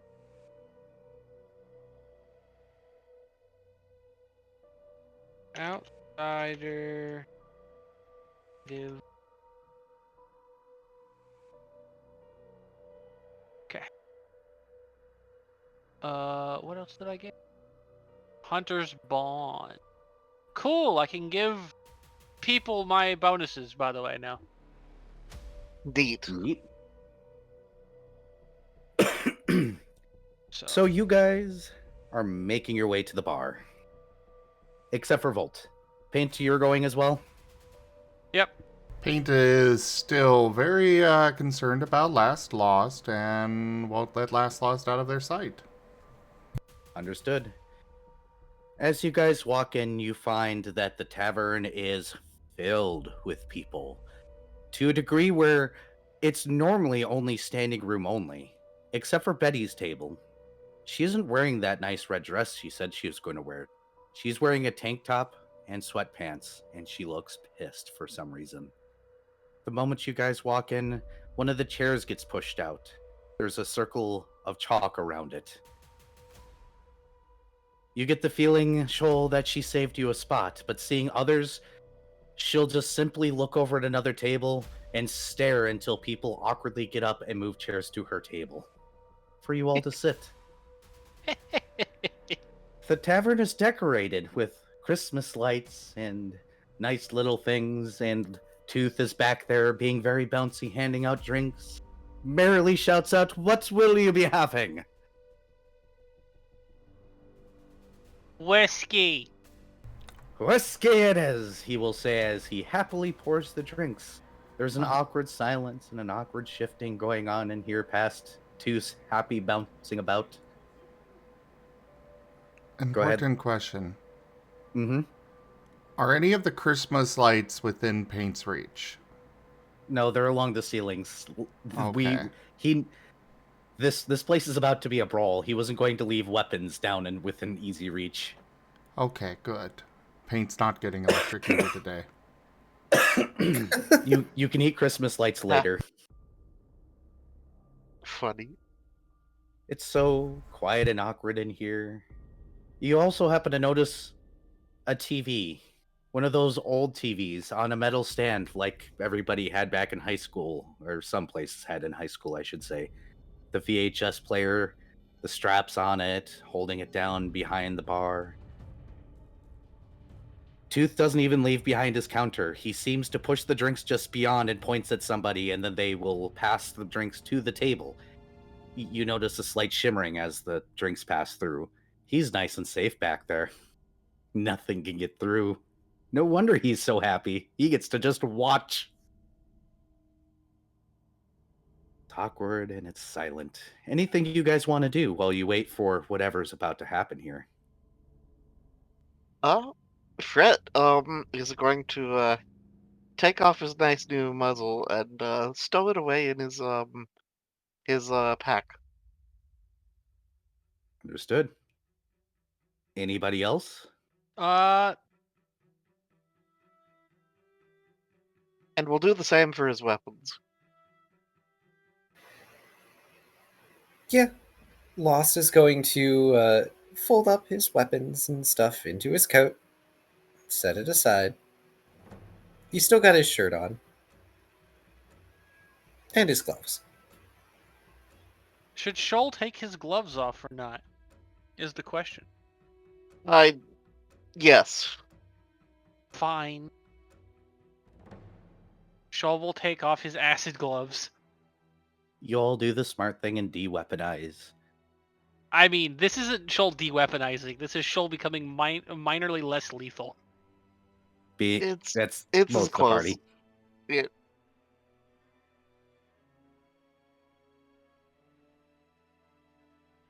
And you guys sit there with the awkward shifting of all these people jammed in here. Then after a while, the door opens and one of the guards walks in, looking suspicious as hell. He makes his way through the crowd that parts for him, all the way up to the counter, and he leans over and goes, Tooth? Yes, sir? What are you doing, Tooth? We're having a movie night. And he gets this look on his face. What movie? Well, since we're not allowed to watch bar fights, or excuse me, be in a bar fight, I figured that we'd watch a good old Western.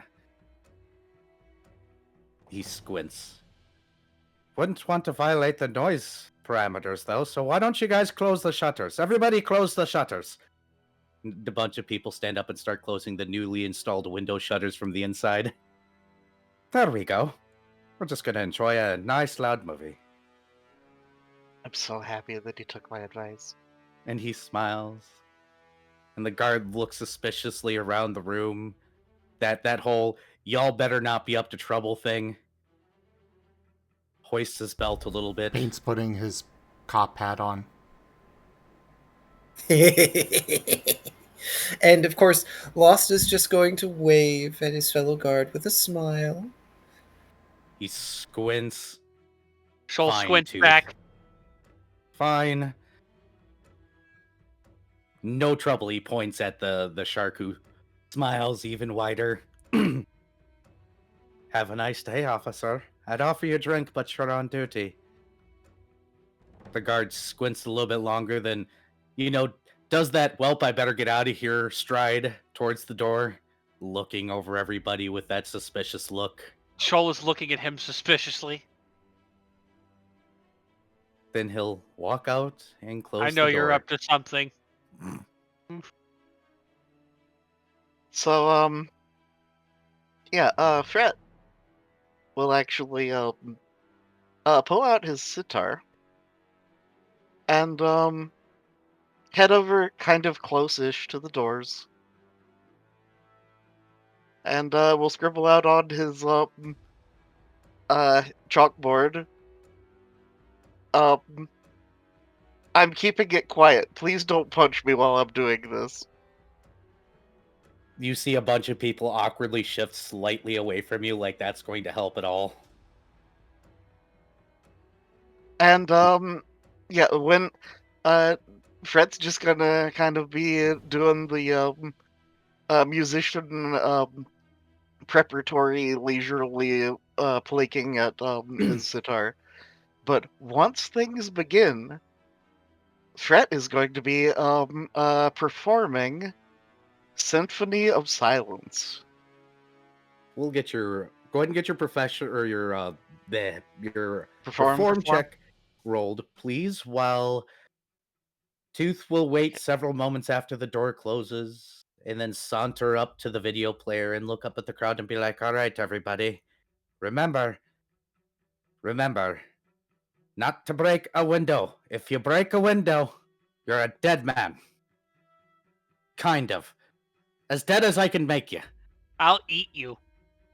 Once the video's in, y'all can begin. And he'll slide the VHS in. And then, of course, on the screen appears one of those old westerns, the bar fight scene. It's on a loop. Forever. Okay, so this performance doesn't actually take a check. Oh. It is just a 30-foot radius of all sound-related things are muffled. Oh, fun. It's a +2 to all saving throws against sonic attacks, and language-dependent effects, and it muffles all sound in the area. Understood. It's not like pure silence, but it's quieter. Good to know. So the video starts playing and everybody starts to get that look in their eye like everybody's waiting for somebody to do something. Then you're pretty sure you all watch the fuck it moment as somebody leans over the table, sets a rubber ducky down with the closed fist, squeeing as it reinflates. And the man sucker punches Betty in the back of the head. Oh no. Shoal pounces him. And bar fight, bar fight, bar fight, bar fight, bar fight.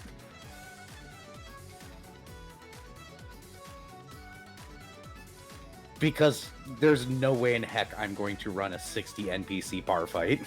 Absolutely Yeah, not. yeah. But Shoal is going to do his absolute best to suplex somebody into a table.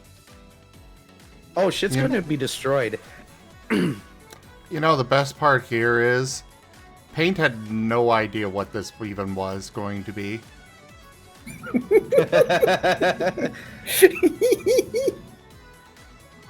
So poor Doggo is just in the middle of suddenly everybody punching each other.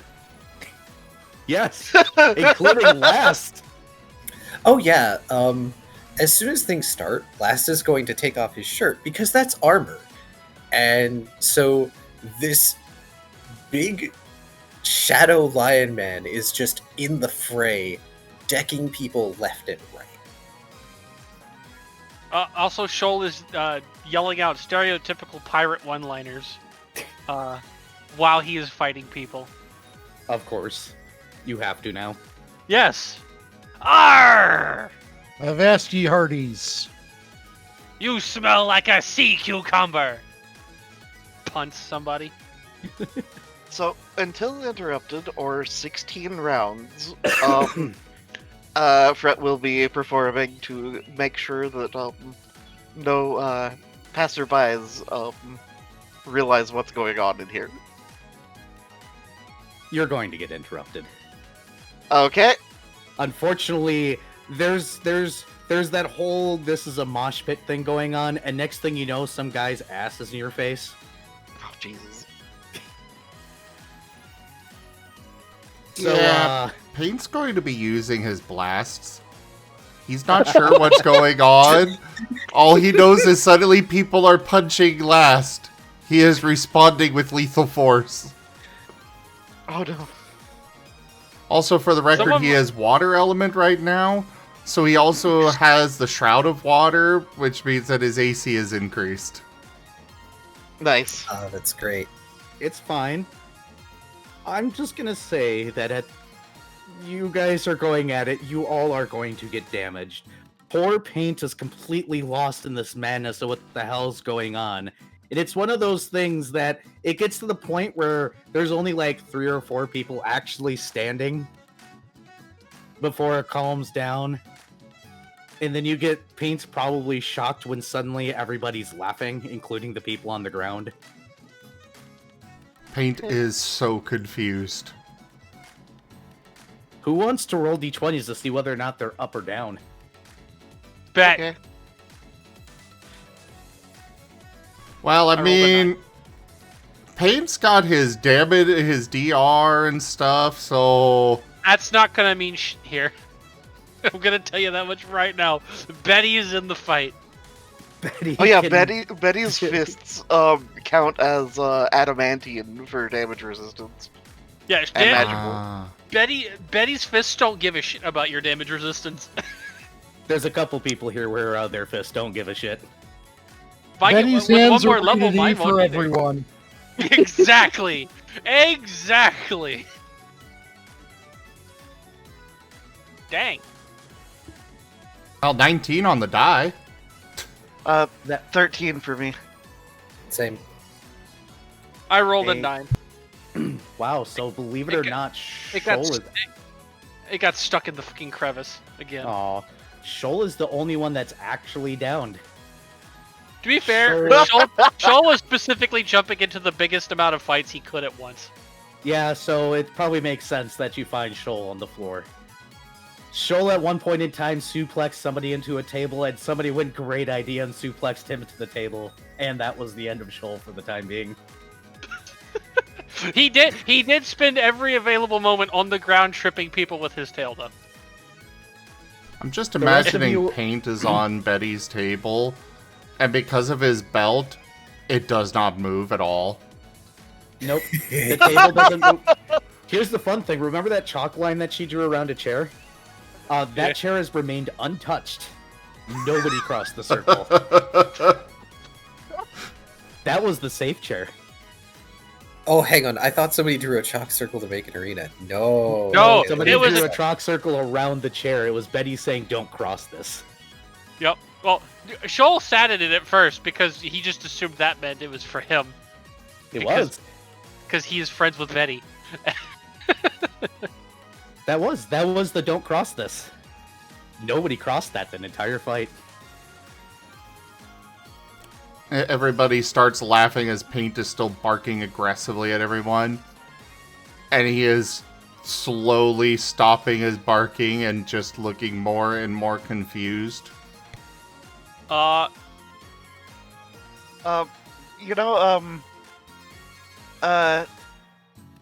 has 4 cure light wounds that he can do. So Shoal is going to get picked back up repeatedly, if possible. During the fight, you're just gonna heal Shoal so he can get back into the fight. Yes. You wouldn't be the only one. Let's go! But after a few moments, the bartender will finally drop the shield that he's been using to protect himself, big grin on his face, and start pouring drinks again and be like, "All right, healing shots up. Make sure to pay your fees on the way out. Get your dumb asses up." Oh, and Last was going to use channel positive energy to be the good guy. He just punches his fists together and just whoosh healing. Oh, right. Yeah, Shoal can do that too. So Shoal is just going to be healing everybody in the room, including himself. I kind of expected you to do that during the fight just to prolong things. I'm saying Shoal did that because I forgot Shoal had that. He doesn't really need to use it. So it's like, so in the middle of the fight, just everyone gets hit with a channel positive energy 3 times. So there's 3 middles of the fight where things are starting to get to the point where there's going to be down people, and then suddenly everybody's good again. Good to know that this was like an 8-hour event. Yes. Yeah. And then the partying begins, because you know what you do after a good bar fight? You drink. You party. You drink and you party and you make boasts. And Shoal has the best boast out of everyone there right now. He has one of them. Somebody sucker punched Betty intentionally. No. Shoal fucking made an ocean before he came here. True. Yeah, everybody's going to be curious about that. There is now a sea in the middle of the port, so yeah. And Shoal will be literally pointing out, yeah, that was me. I bought a thing that let me do that. Everybody gets 3 health bars apparently in this fight. Yes. Erabain said I could do it, so I did it. A literal he said I could, not even a he didn't say I could not. Lol, Raijin says somebody tries to pick up Paint's table, they rip a leg off from Paint's table instead. They shrug and still swing. Yep. The table just standing there. If anybody ever tried to swing at Paint, they would have immediately gotten floored by Last Tail. Oh. Well, he was firing shots, so Paint is absolutely in the line of fire. Oh yeah, no, you throw hands, you get hands thrown. That's how this works. Somebody will have to explain this to Paint, though, as the party begins, because there's probably a very confused dog on a table, not sure what the hell just happened. Shoal will Ears pity the dog. drooping, ears drooping, tails down, wide. Shoal is going to wander over, smush a paw on Paint, and go, not bad. Well, that gets swag. Compliment. Oh. Also, yeah, the whole point of this was a giant friendly fight, Paint.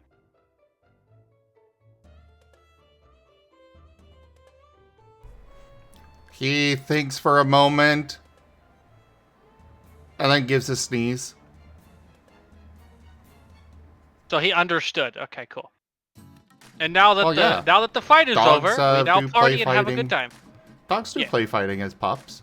Yeah, it's just play fighting, just with a lot more people. And now we party. And now people have to figure out a way to say I brought a sea into Twilight. So the tall tales are going to be coming out too. I mean, Shoal's the only one that has proof, so they can eat shit. They still got to be told who in the party is getting drunk. Ooh, Yes. Hold on. Thank you for the raid, Kenku. I would talk a little bit more, but hopefully you had a good stream. I definitely appreciate it. We're in the middle of our Recalls of the Lost. I am typically a tabletop streamer, and I'll leave it there for now. Thank you guys so much. And then somebody shout out Kenku for me. It'd be appreciated. I'll just do it, actually. Go ahead. What were you saying? Oh, I was about to. I think Glass Loss was saying yes. Yes. Frit is going to contribute to the entertainment, and thus is going to decline. So he's gonna just be performing. Shoal will be getting tipsy, but not drunk. Understood. Paint, are you drinking? Only if he is presented with something that tastes good.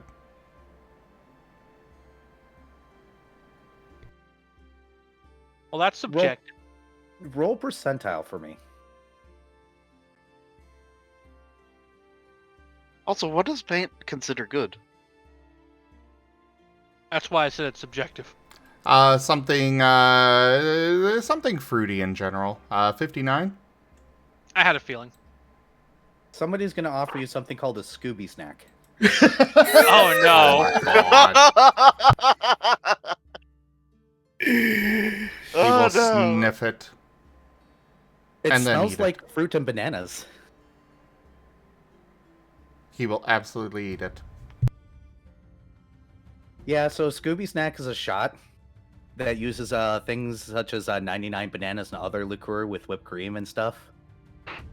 Oh, now you've got someone on my stream interested with that bit. Oh no. Really? No, I wasn't talking about that. I was talking about the 99 bananas. Yeah. I've had a couple of nights with Scooby Snacks that I don't want to remember. I can't remember, actually. Even funnier. Lost wants things that burn as they go down, which is going to be difficult for him. No, it's not. This is a bar in Twilight. Just ask for what Erabain gets. Actually, that's probably exactly what he does. He's like, fuck it, I'm going to drink like Erabain tonight. And out comes a bottle that has a black label and the classic skull and crossbones you have seen Erabain peddle before. It's the one. This is the rum he drinks. Yeah, that bottle isn't going to leave here with anything in it. Oh, Do you Lord. want to die? Because that's a good way to die. Oh my god. Is it a full bottle? No. Then he'll be fine. I was working on Paint's level up and didn't look at the art for a bit. That is precious, Whiskers. Yeah. It's so Oh my gosh. cute.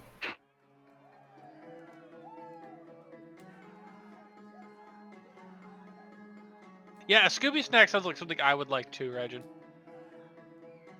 I'll have to remember to look up the recipe because I literally don't know how to make it. I just know that we had to rename it one party because we ran out of whipped cream and it requires whipped cream, so we renamed it and called it the Green Uncle Fucker. What? We were watching South Park at the time. Oh, so the Guff. G-U-F. Wild Drink times in my names. 20s.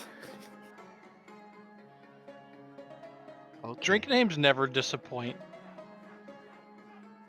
It's kind of like names of people in MMOs. I mean, considering I'm sure half the time people naming the drinks are drunk, you know. All right, Yep. so here's what it uses. It uses coconut rum, banana liqueur, usually 99 bananas, melon liqueur, pineapple juice, heavy cream, and whipped cream. That does sound Wow. It kicks you though. It kicks you very hard. There's a reason why I don't drink them anymore. Yeah, I mean, like anything with whipped cream and alcohol, that's dangerous. Like, Yeah. But I mean, I usually only ever have a shot or two to begin with. Like, I don't. I would But- eat beforehand, and then I would have a couple of shots, and I would be happy. One way or the other, you guys go through the party. Any particular boast other than Viv that people want to give off? Because this is a sailor's party now, where people are telling tall tales about things they've seen at sea, how they got here, and all sorts of other things. Fret, The whale, the fucking squid whale we fought. yeah, Fret will tell the Oh my god, tale. Fret can tell a tale about how he literally Ahabbed an eldritch whale and blew it up from the inside. You never brought a piece to Erabain either. You still got that, don't you? Probably. Well, Shoal has it if anybody has it because Yes, no, I do have it. I just keep forgetting because I don't look at my actual like non-equipment items list very often. Dang it. I Yeah, have because a bunch of Fret- shit in there. Fret can't have it because he can't have anything from that plane of existence anymore. Nope. But yeah, Shoal is going to bonded mind poke Fret to tell that story about how he let himself get eaten so he could kill a giant squid whale. From the inside. Fret will put his muzzle back on and relay that tale to everyone that consents to telepathy. Of course. Any other stories that people want to throw out?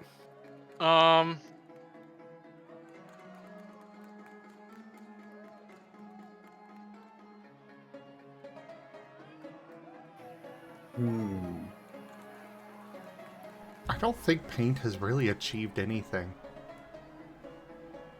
Technically he has, but I don't know whether or not he'd consider it like that. What are you thinking of?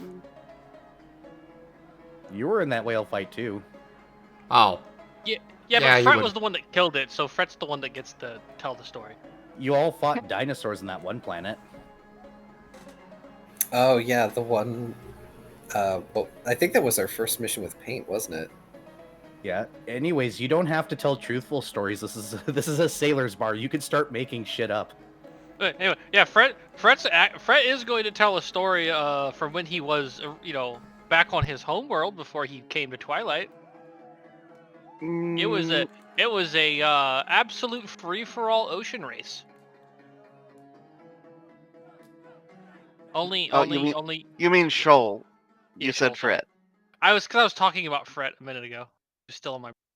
Yeah, Shoal. Shoal will be telling a slightly embellished story of a race he. It had brine dragons in it. Young ones, not big ones, because that's kind of cheating. But, yeah. So Fret will tell a story of an airship race. All right, the Oh, one that happens in Galarath boy. every year. And how there's often accidents and the crowd is a lot of times involved. Because the crowd likes to find good places to watch that aren't safe. Mm-hmm. As per usual. Also, I think- salvage. True. Every time I think of any races involving water, I just think of that one Pokemon movie that took place in Altamare. With the I don't know Latias that and one. Latios. I never watched that one. Say. That one was pretty good. Well, Lost being predictably hammered by whatever it is that Erabain drinks.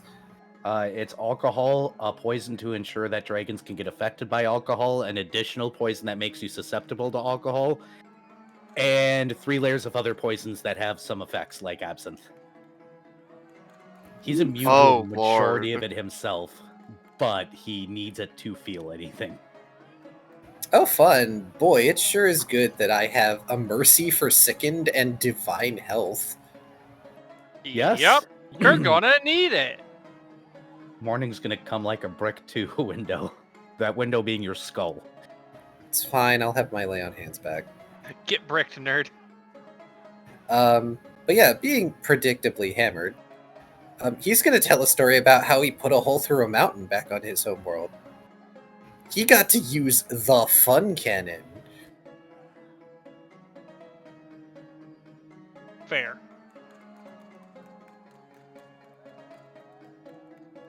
Though, to be fair, it did hospitalize him, but he got to use the fun cannon. I got to touch the big gun. I went to the hospital because of the big gun, but I got to use it. But yeah, you guys get to have an actual fun night here at the tavern. Shoal could be really rude. Oh, He does know purify food and drink.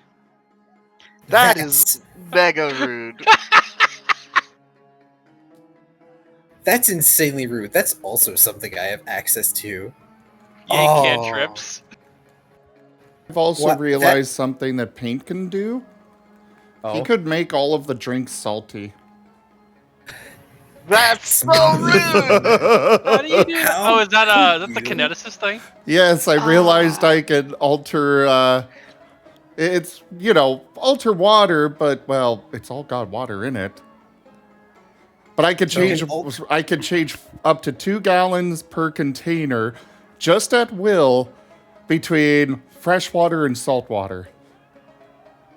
Yeah, I wouldn't. I wouldn't do that. Yeah, No, don't do that. that's You're going how to make him actual sick. That's that- how you start another bar fight. That is something that Paint would not think of, but that is something me as a player, I'm like, ooh. At Era, that sounds like something that my hydrokineticist would do to people. Well, maybe someday. But in the meantime, you all get to go back to your dwellings. I'm assuming Paint's a little bit tipsy with last. You guys aren't even going to remember the trip home. Shoal, are you bringing your boyfriend home? I mean, your pet. I mean, your pet. I mean, your puppy. I mean, Animal companion. Correct. Oh, we're going to the boathouse? Yes. Cool. Hey, Taya. Go ahead. Yeah. I was gonna say the literal animal has a more well-furnished house than you, Frit. Lol. So you're gonna go off and start working on plans. Are you gonna use the new book for these plans? Potentially, maybe. Well, why don't you go ahead and roll me your crafting thing to start making designs and ideas and plans. Today? Yeah, it's a good solid number. That would be a very good solid number. That's a 43. You know, it's taking you hours to figure out ways of doing this. Time is such a weird, screwy thing to work with. And you're working, and you're working, and you're scribbling, and you're working, and you're working. Then you realize the first thing you need to do is be able to detect the absence, because absence is normally the unusual thing, but how do you do this? Then it hits you that everything's made out of energy. And Twilight's going to be at a certain energy state. The problem with all this is you're missing one core ingredient you would need to make a device like this. Only a drop or two. God's blood. Yep. But you think that with something that potent at your disposal, you could make it sensitive to the lack thereof. Sensitive enough to sense time actually existing here. It'd be ultra precise. It would take you a while, but you'd only need a few drops and you could probably actually make it. Shame that the God's blood I had got stolen. Isn't it, though? But things to keep in mind as things progress. And I would say the sun sets and the sun rises, but it doesn't outside that weird dream you just had. Shoal is probably somewhat okay, maybe a little hungover. Fret didn't drink. But then we turn the camera slowly over to Last and Paint as they wake up to Hangover Town. Nope. Uh, Slap. Lay on hands. Notably, Paint was pacing the apartment all night. Quietly, so he didn't disturb Last, but he was not sleeping. Oh, so you got to feel the headache settle in and stuff. So it was Last that wakes up and slaps himself, but there's this brief moment of a splitting headache. Oh boy. I don't think I felt something like that for a very long time. Good thing you have that thing there that allows you to mercy your sickness away, because otherwise, stuff would be coming up. Which is real weird for him. Just ferrofluid. I don't know what to call it anymore at this point after spending any amount of time instead of Last Lost.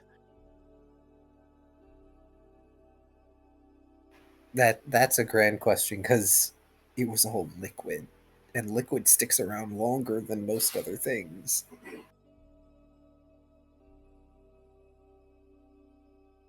But he's going to get up groggily once he's no longer suffering terrible hangover town. And he's going to touch Paint with his tail and also give that mercy to Paint.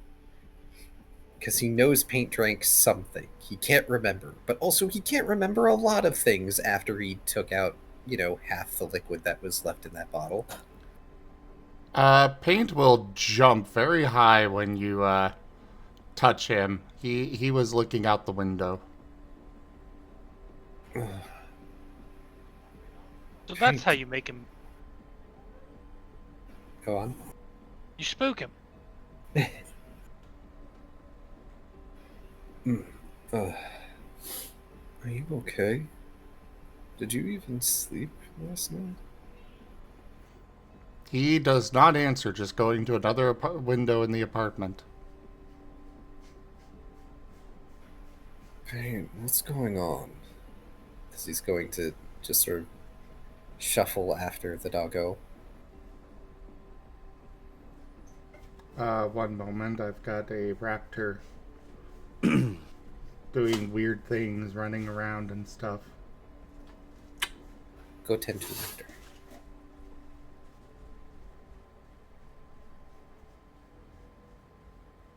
He did this little jog out here with his hands behind his back for some reason, came up, gave me a kiss, and ran back to his kennel.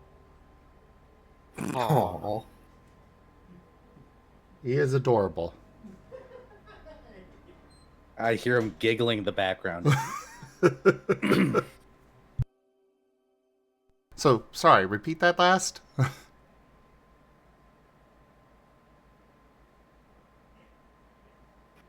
I literally just forgot what I said.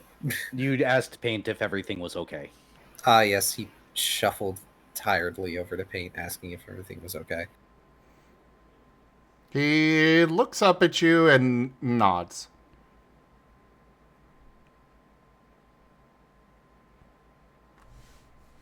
Oh, I think my camera froze. I'm gonna sense motive. Roll that sense motive.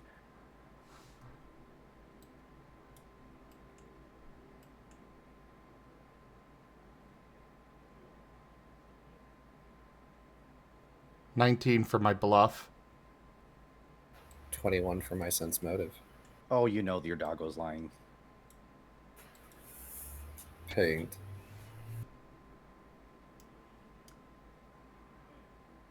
He Paint. wags and gives you a lick. What's going on? I can see those bags under your eyes. You didn't sleep at all. He shakes his head. So, what's going on? Puts his hands on his hips.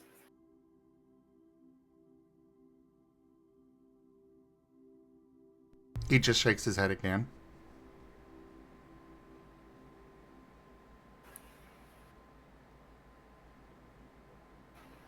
No.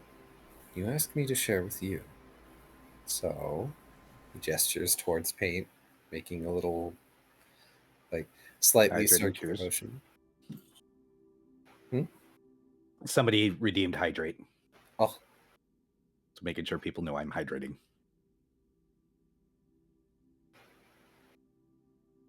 so you can share with me. You know that. He nods at that. And lays down, putting his paws over his head. Then shakes his head. Frowns. Brow furrows a bit.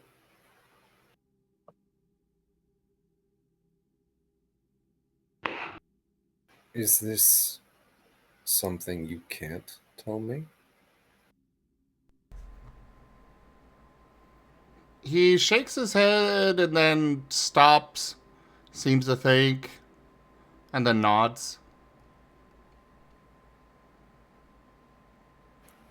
He sits down next to Paint and gently tries to pet over them a bit.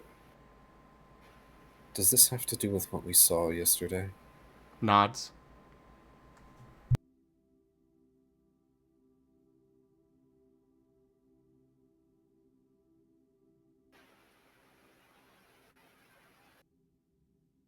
Why can't you tell me? Is telling me dangerous? He once again does that, shakes his head, and then stops, thinks, and then nods.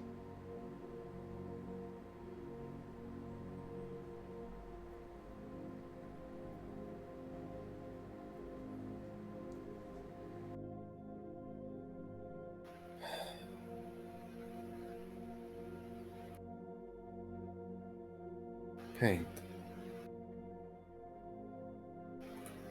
As terrifying as those visions were, they were an illusion.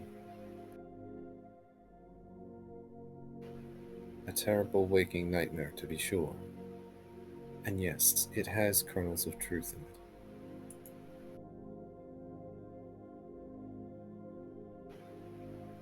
But I don't think you're going to feel better just keeping silent.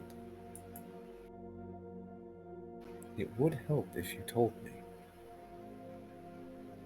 But if you feel you can't, then I won't make you.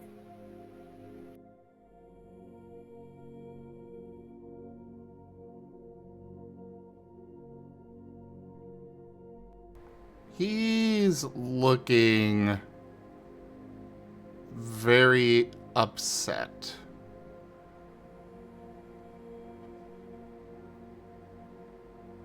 Opening his muzzle and closing it, opening, closing. Shaking his head.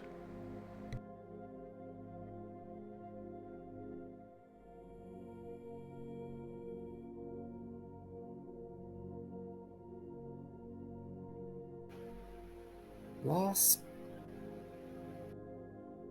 prickles. Little spiny extrusions running across his form as he has a terrible thought. Paint. Are you under a gauge? He shakes his head.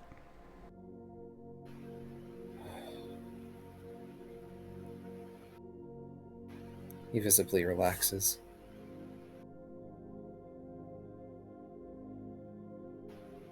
Whatever this is, I do hope you'll tell me. But for now,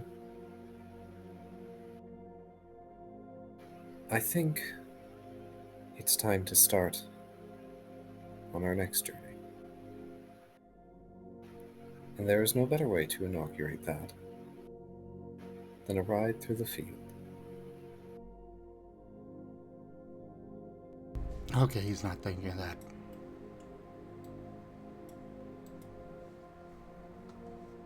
He will nod.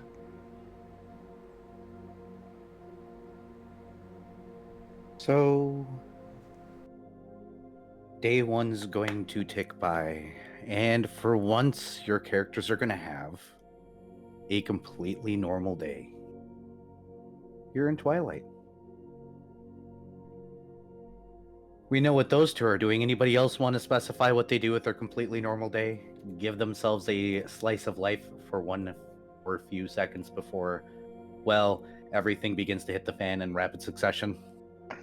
Well, Fret will let it be known to Shoal that he would like to go to the blacksmith.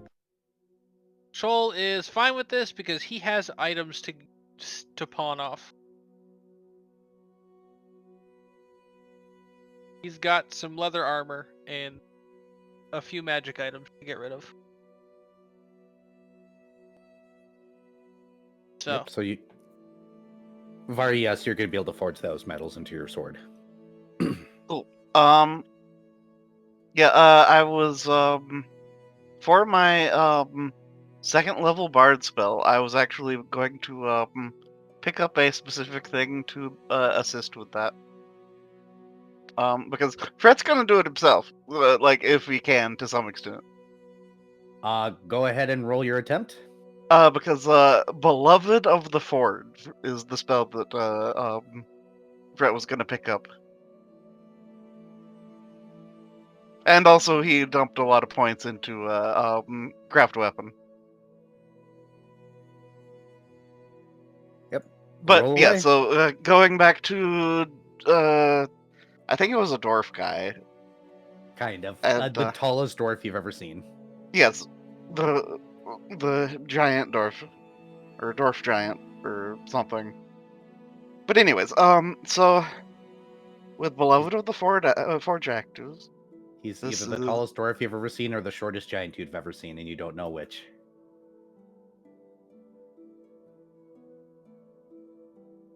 oh Do you, well, do you want to take the party reroll that you all still have? I'd appreciate it if y'all would be okay with that.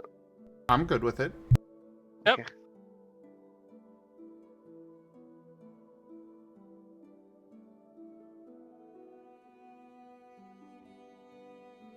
Okay, that is 12 plus 15, 27. Fantastic. So you're going to spend the greater part of the day working on it, correct? Uh-huh. Shoal, you're selling off a couple of things? yes. Yep, 50% value. Dr. Volt, are you doing anything interesting? Not really, no. Because Dr. Oh. Volt doesn't take days off. He does science. Yep. Also, Fret will give a +1 short sword to Shoal to also pawn off. Okay. Now that means I need to go look at how much gold I or scales. And for the first time in a long time, you guys have a quiet, normal day in Twilight. Y'all can do a roll through the fields and everything and then just have a day. After shopping stuff, Shoal is going to take Fret to see the ocean that he made. This is the ocean I made. Are you proud of me? Lol.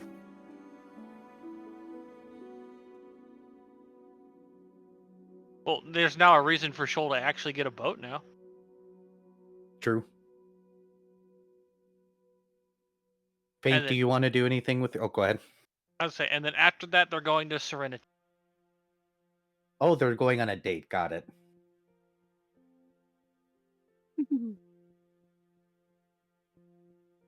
Paint, anything you want to do specific with your one day?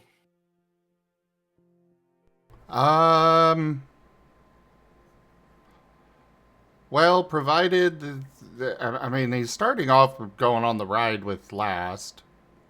Mm-hmm. Getting back.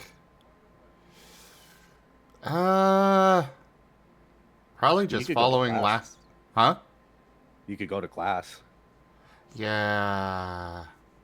But he has a thing that he has to guard Last against. True. And that will take priority. Hey, pro strat. Drag Last to class. I brought my dad to class. I hope that's okay. Lol.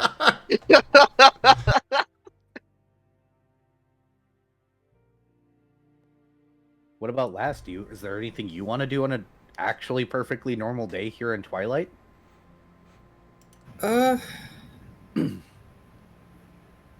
Well, he has a couple of errands he needs to run. He needs to get his schematics normalized so that he can get power cells. Mhm. You need to get a gunsmithing kit. Yeah, he needs to get a gunsmithing kit. He needs to start actually training canvas.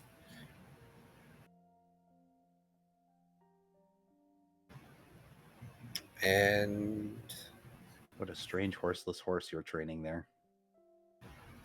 look, it has an AI, so he has to train it. Lol. But the training can wait. That'll take a while. But he needs to get the schematics normalized. Needs to get a gunsmithing kit. What else was there? Oh, right. He's going to bring his catering menu to the barracks. Lol. Literally, Just so. just saying, literally anywhere that Last tries to go, Paint is insisting on going first. And checking the place out before he lets Last in. Last has a security guard. Paint will literally push his way through the door and sit on the other side until he's sure the room's clear. And thanks to his belt, that door ain't opening. That's how your day has been, Last. Hope you enjoy. He knows something's up. Paint isn't going to tell him, and he's hoping that Paint will tell him at some point. Hoping. Oh, right. He does want to eventually, just visit Erabain. Yeah, but I figured you'd bring the whole party this time. He probably will once we actively start doing things, but go hang out with Erabain for a little bit. Not long. Understood. And I actually think this is a good place to end tonight's session with you guys. Just having one last... just a day here in the city. Volton has... whatever side office he managed to bargain and or steal at his workplace, working away. Steal, definitely steal. Apparently a Shoal and a Fret going on a date. Last and Paint running errands. The auspiciously quiet, normal day. Suspicious.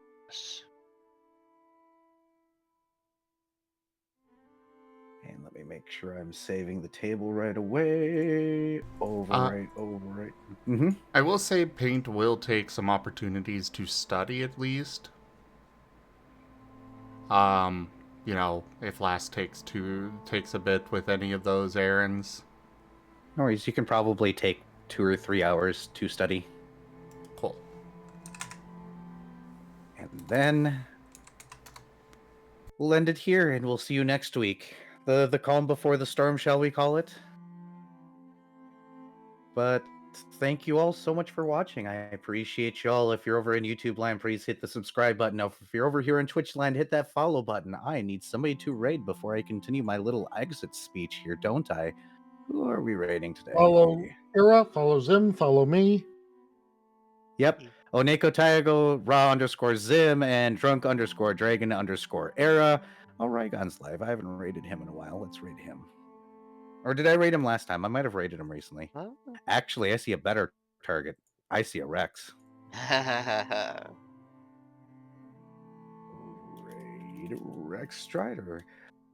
But I want to thank you guys all so much for watching. Appreciate you all. Drink plenty of water. Take better care of yourselves. Get plenty of rest. And I will see you in a couple of weeks. Y'all have a good one. Bye. Stay cute, everyone. Bye. Bye.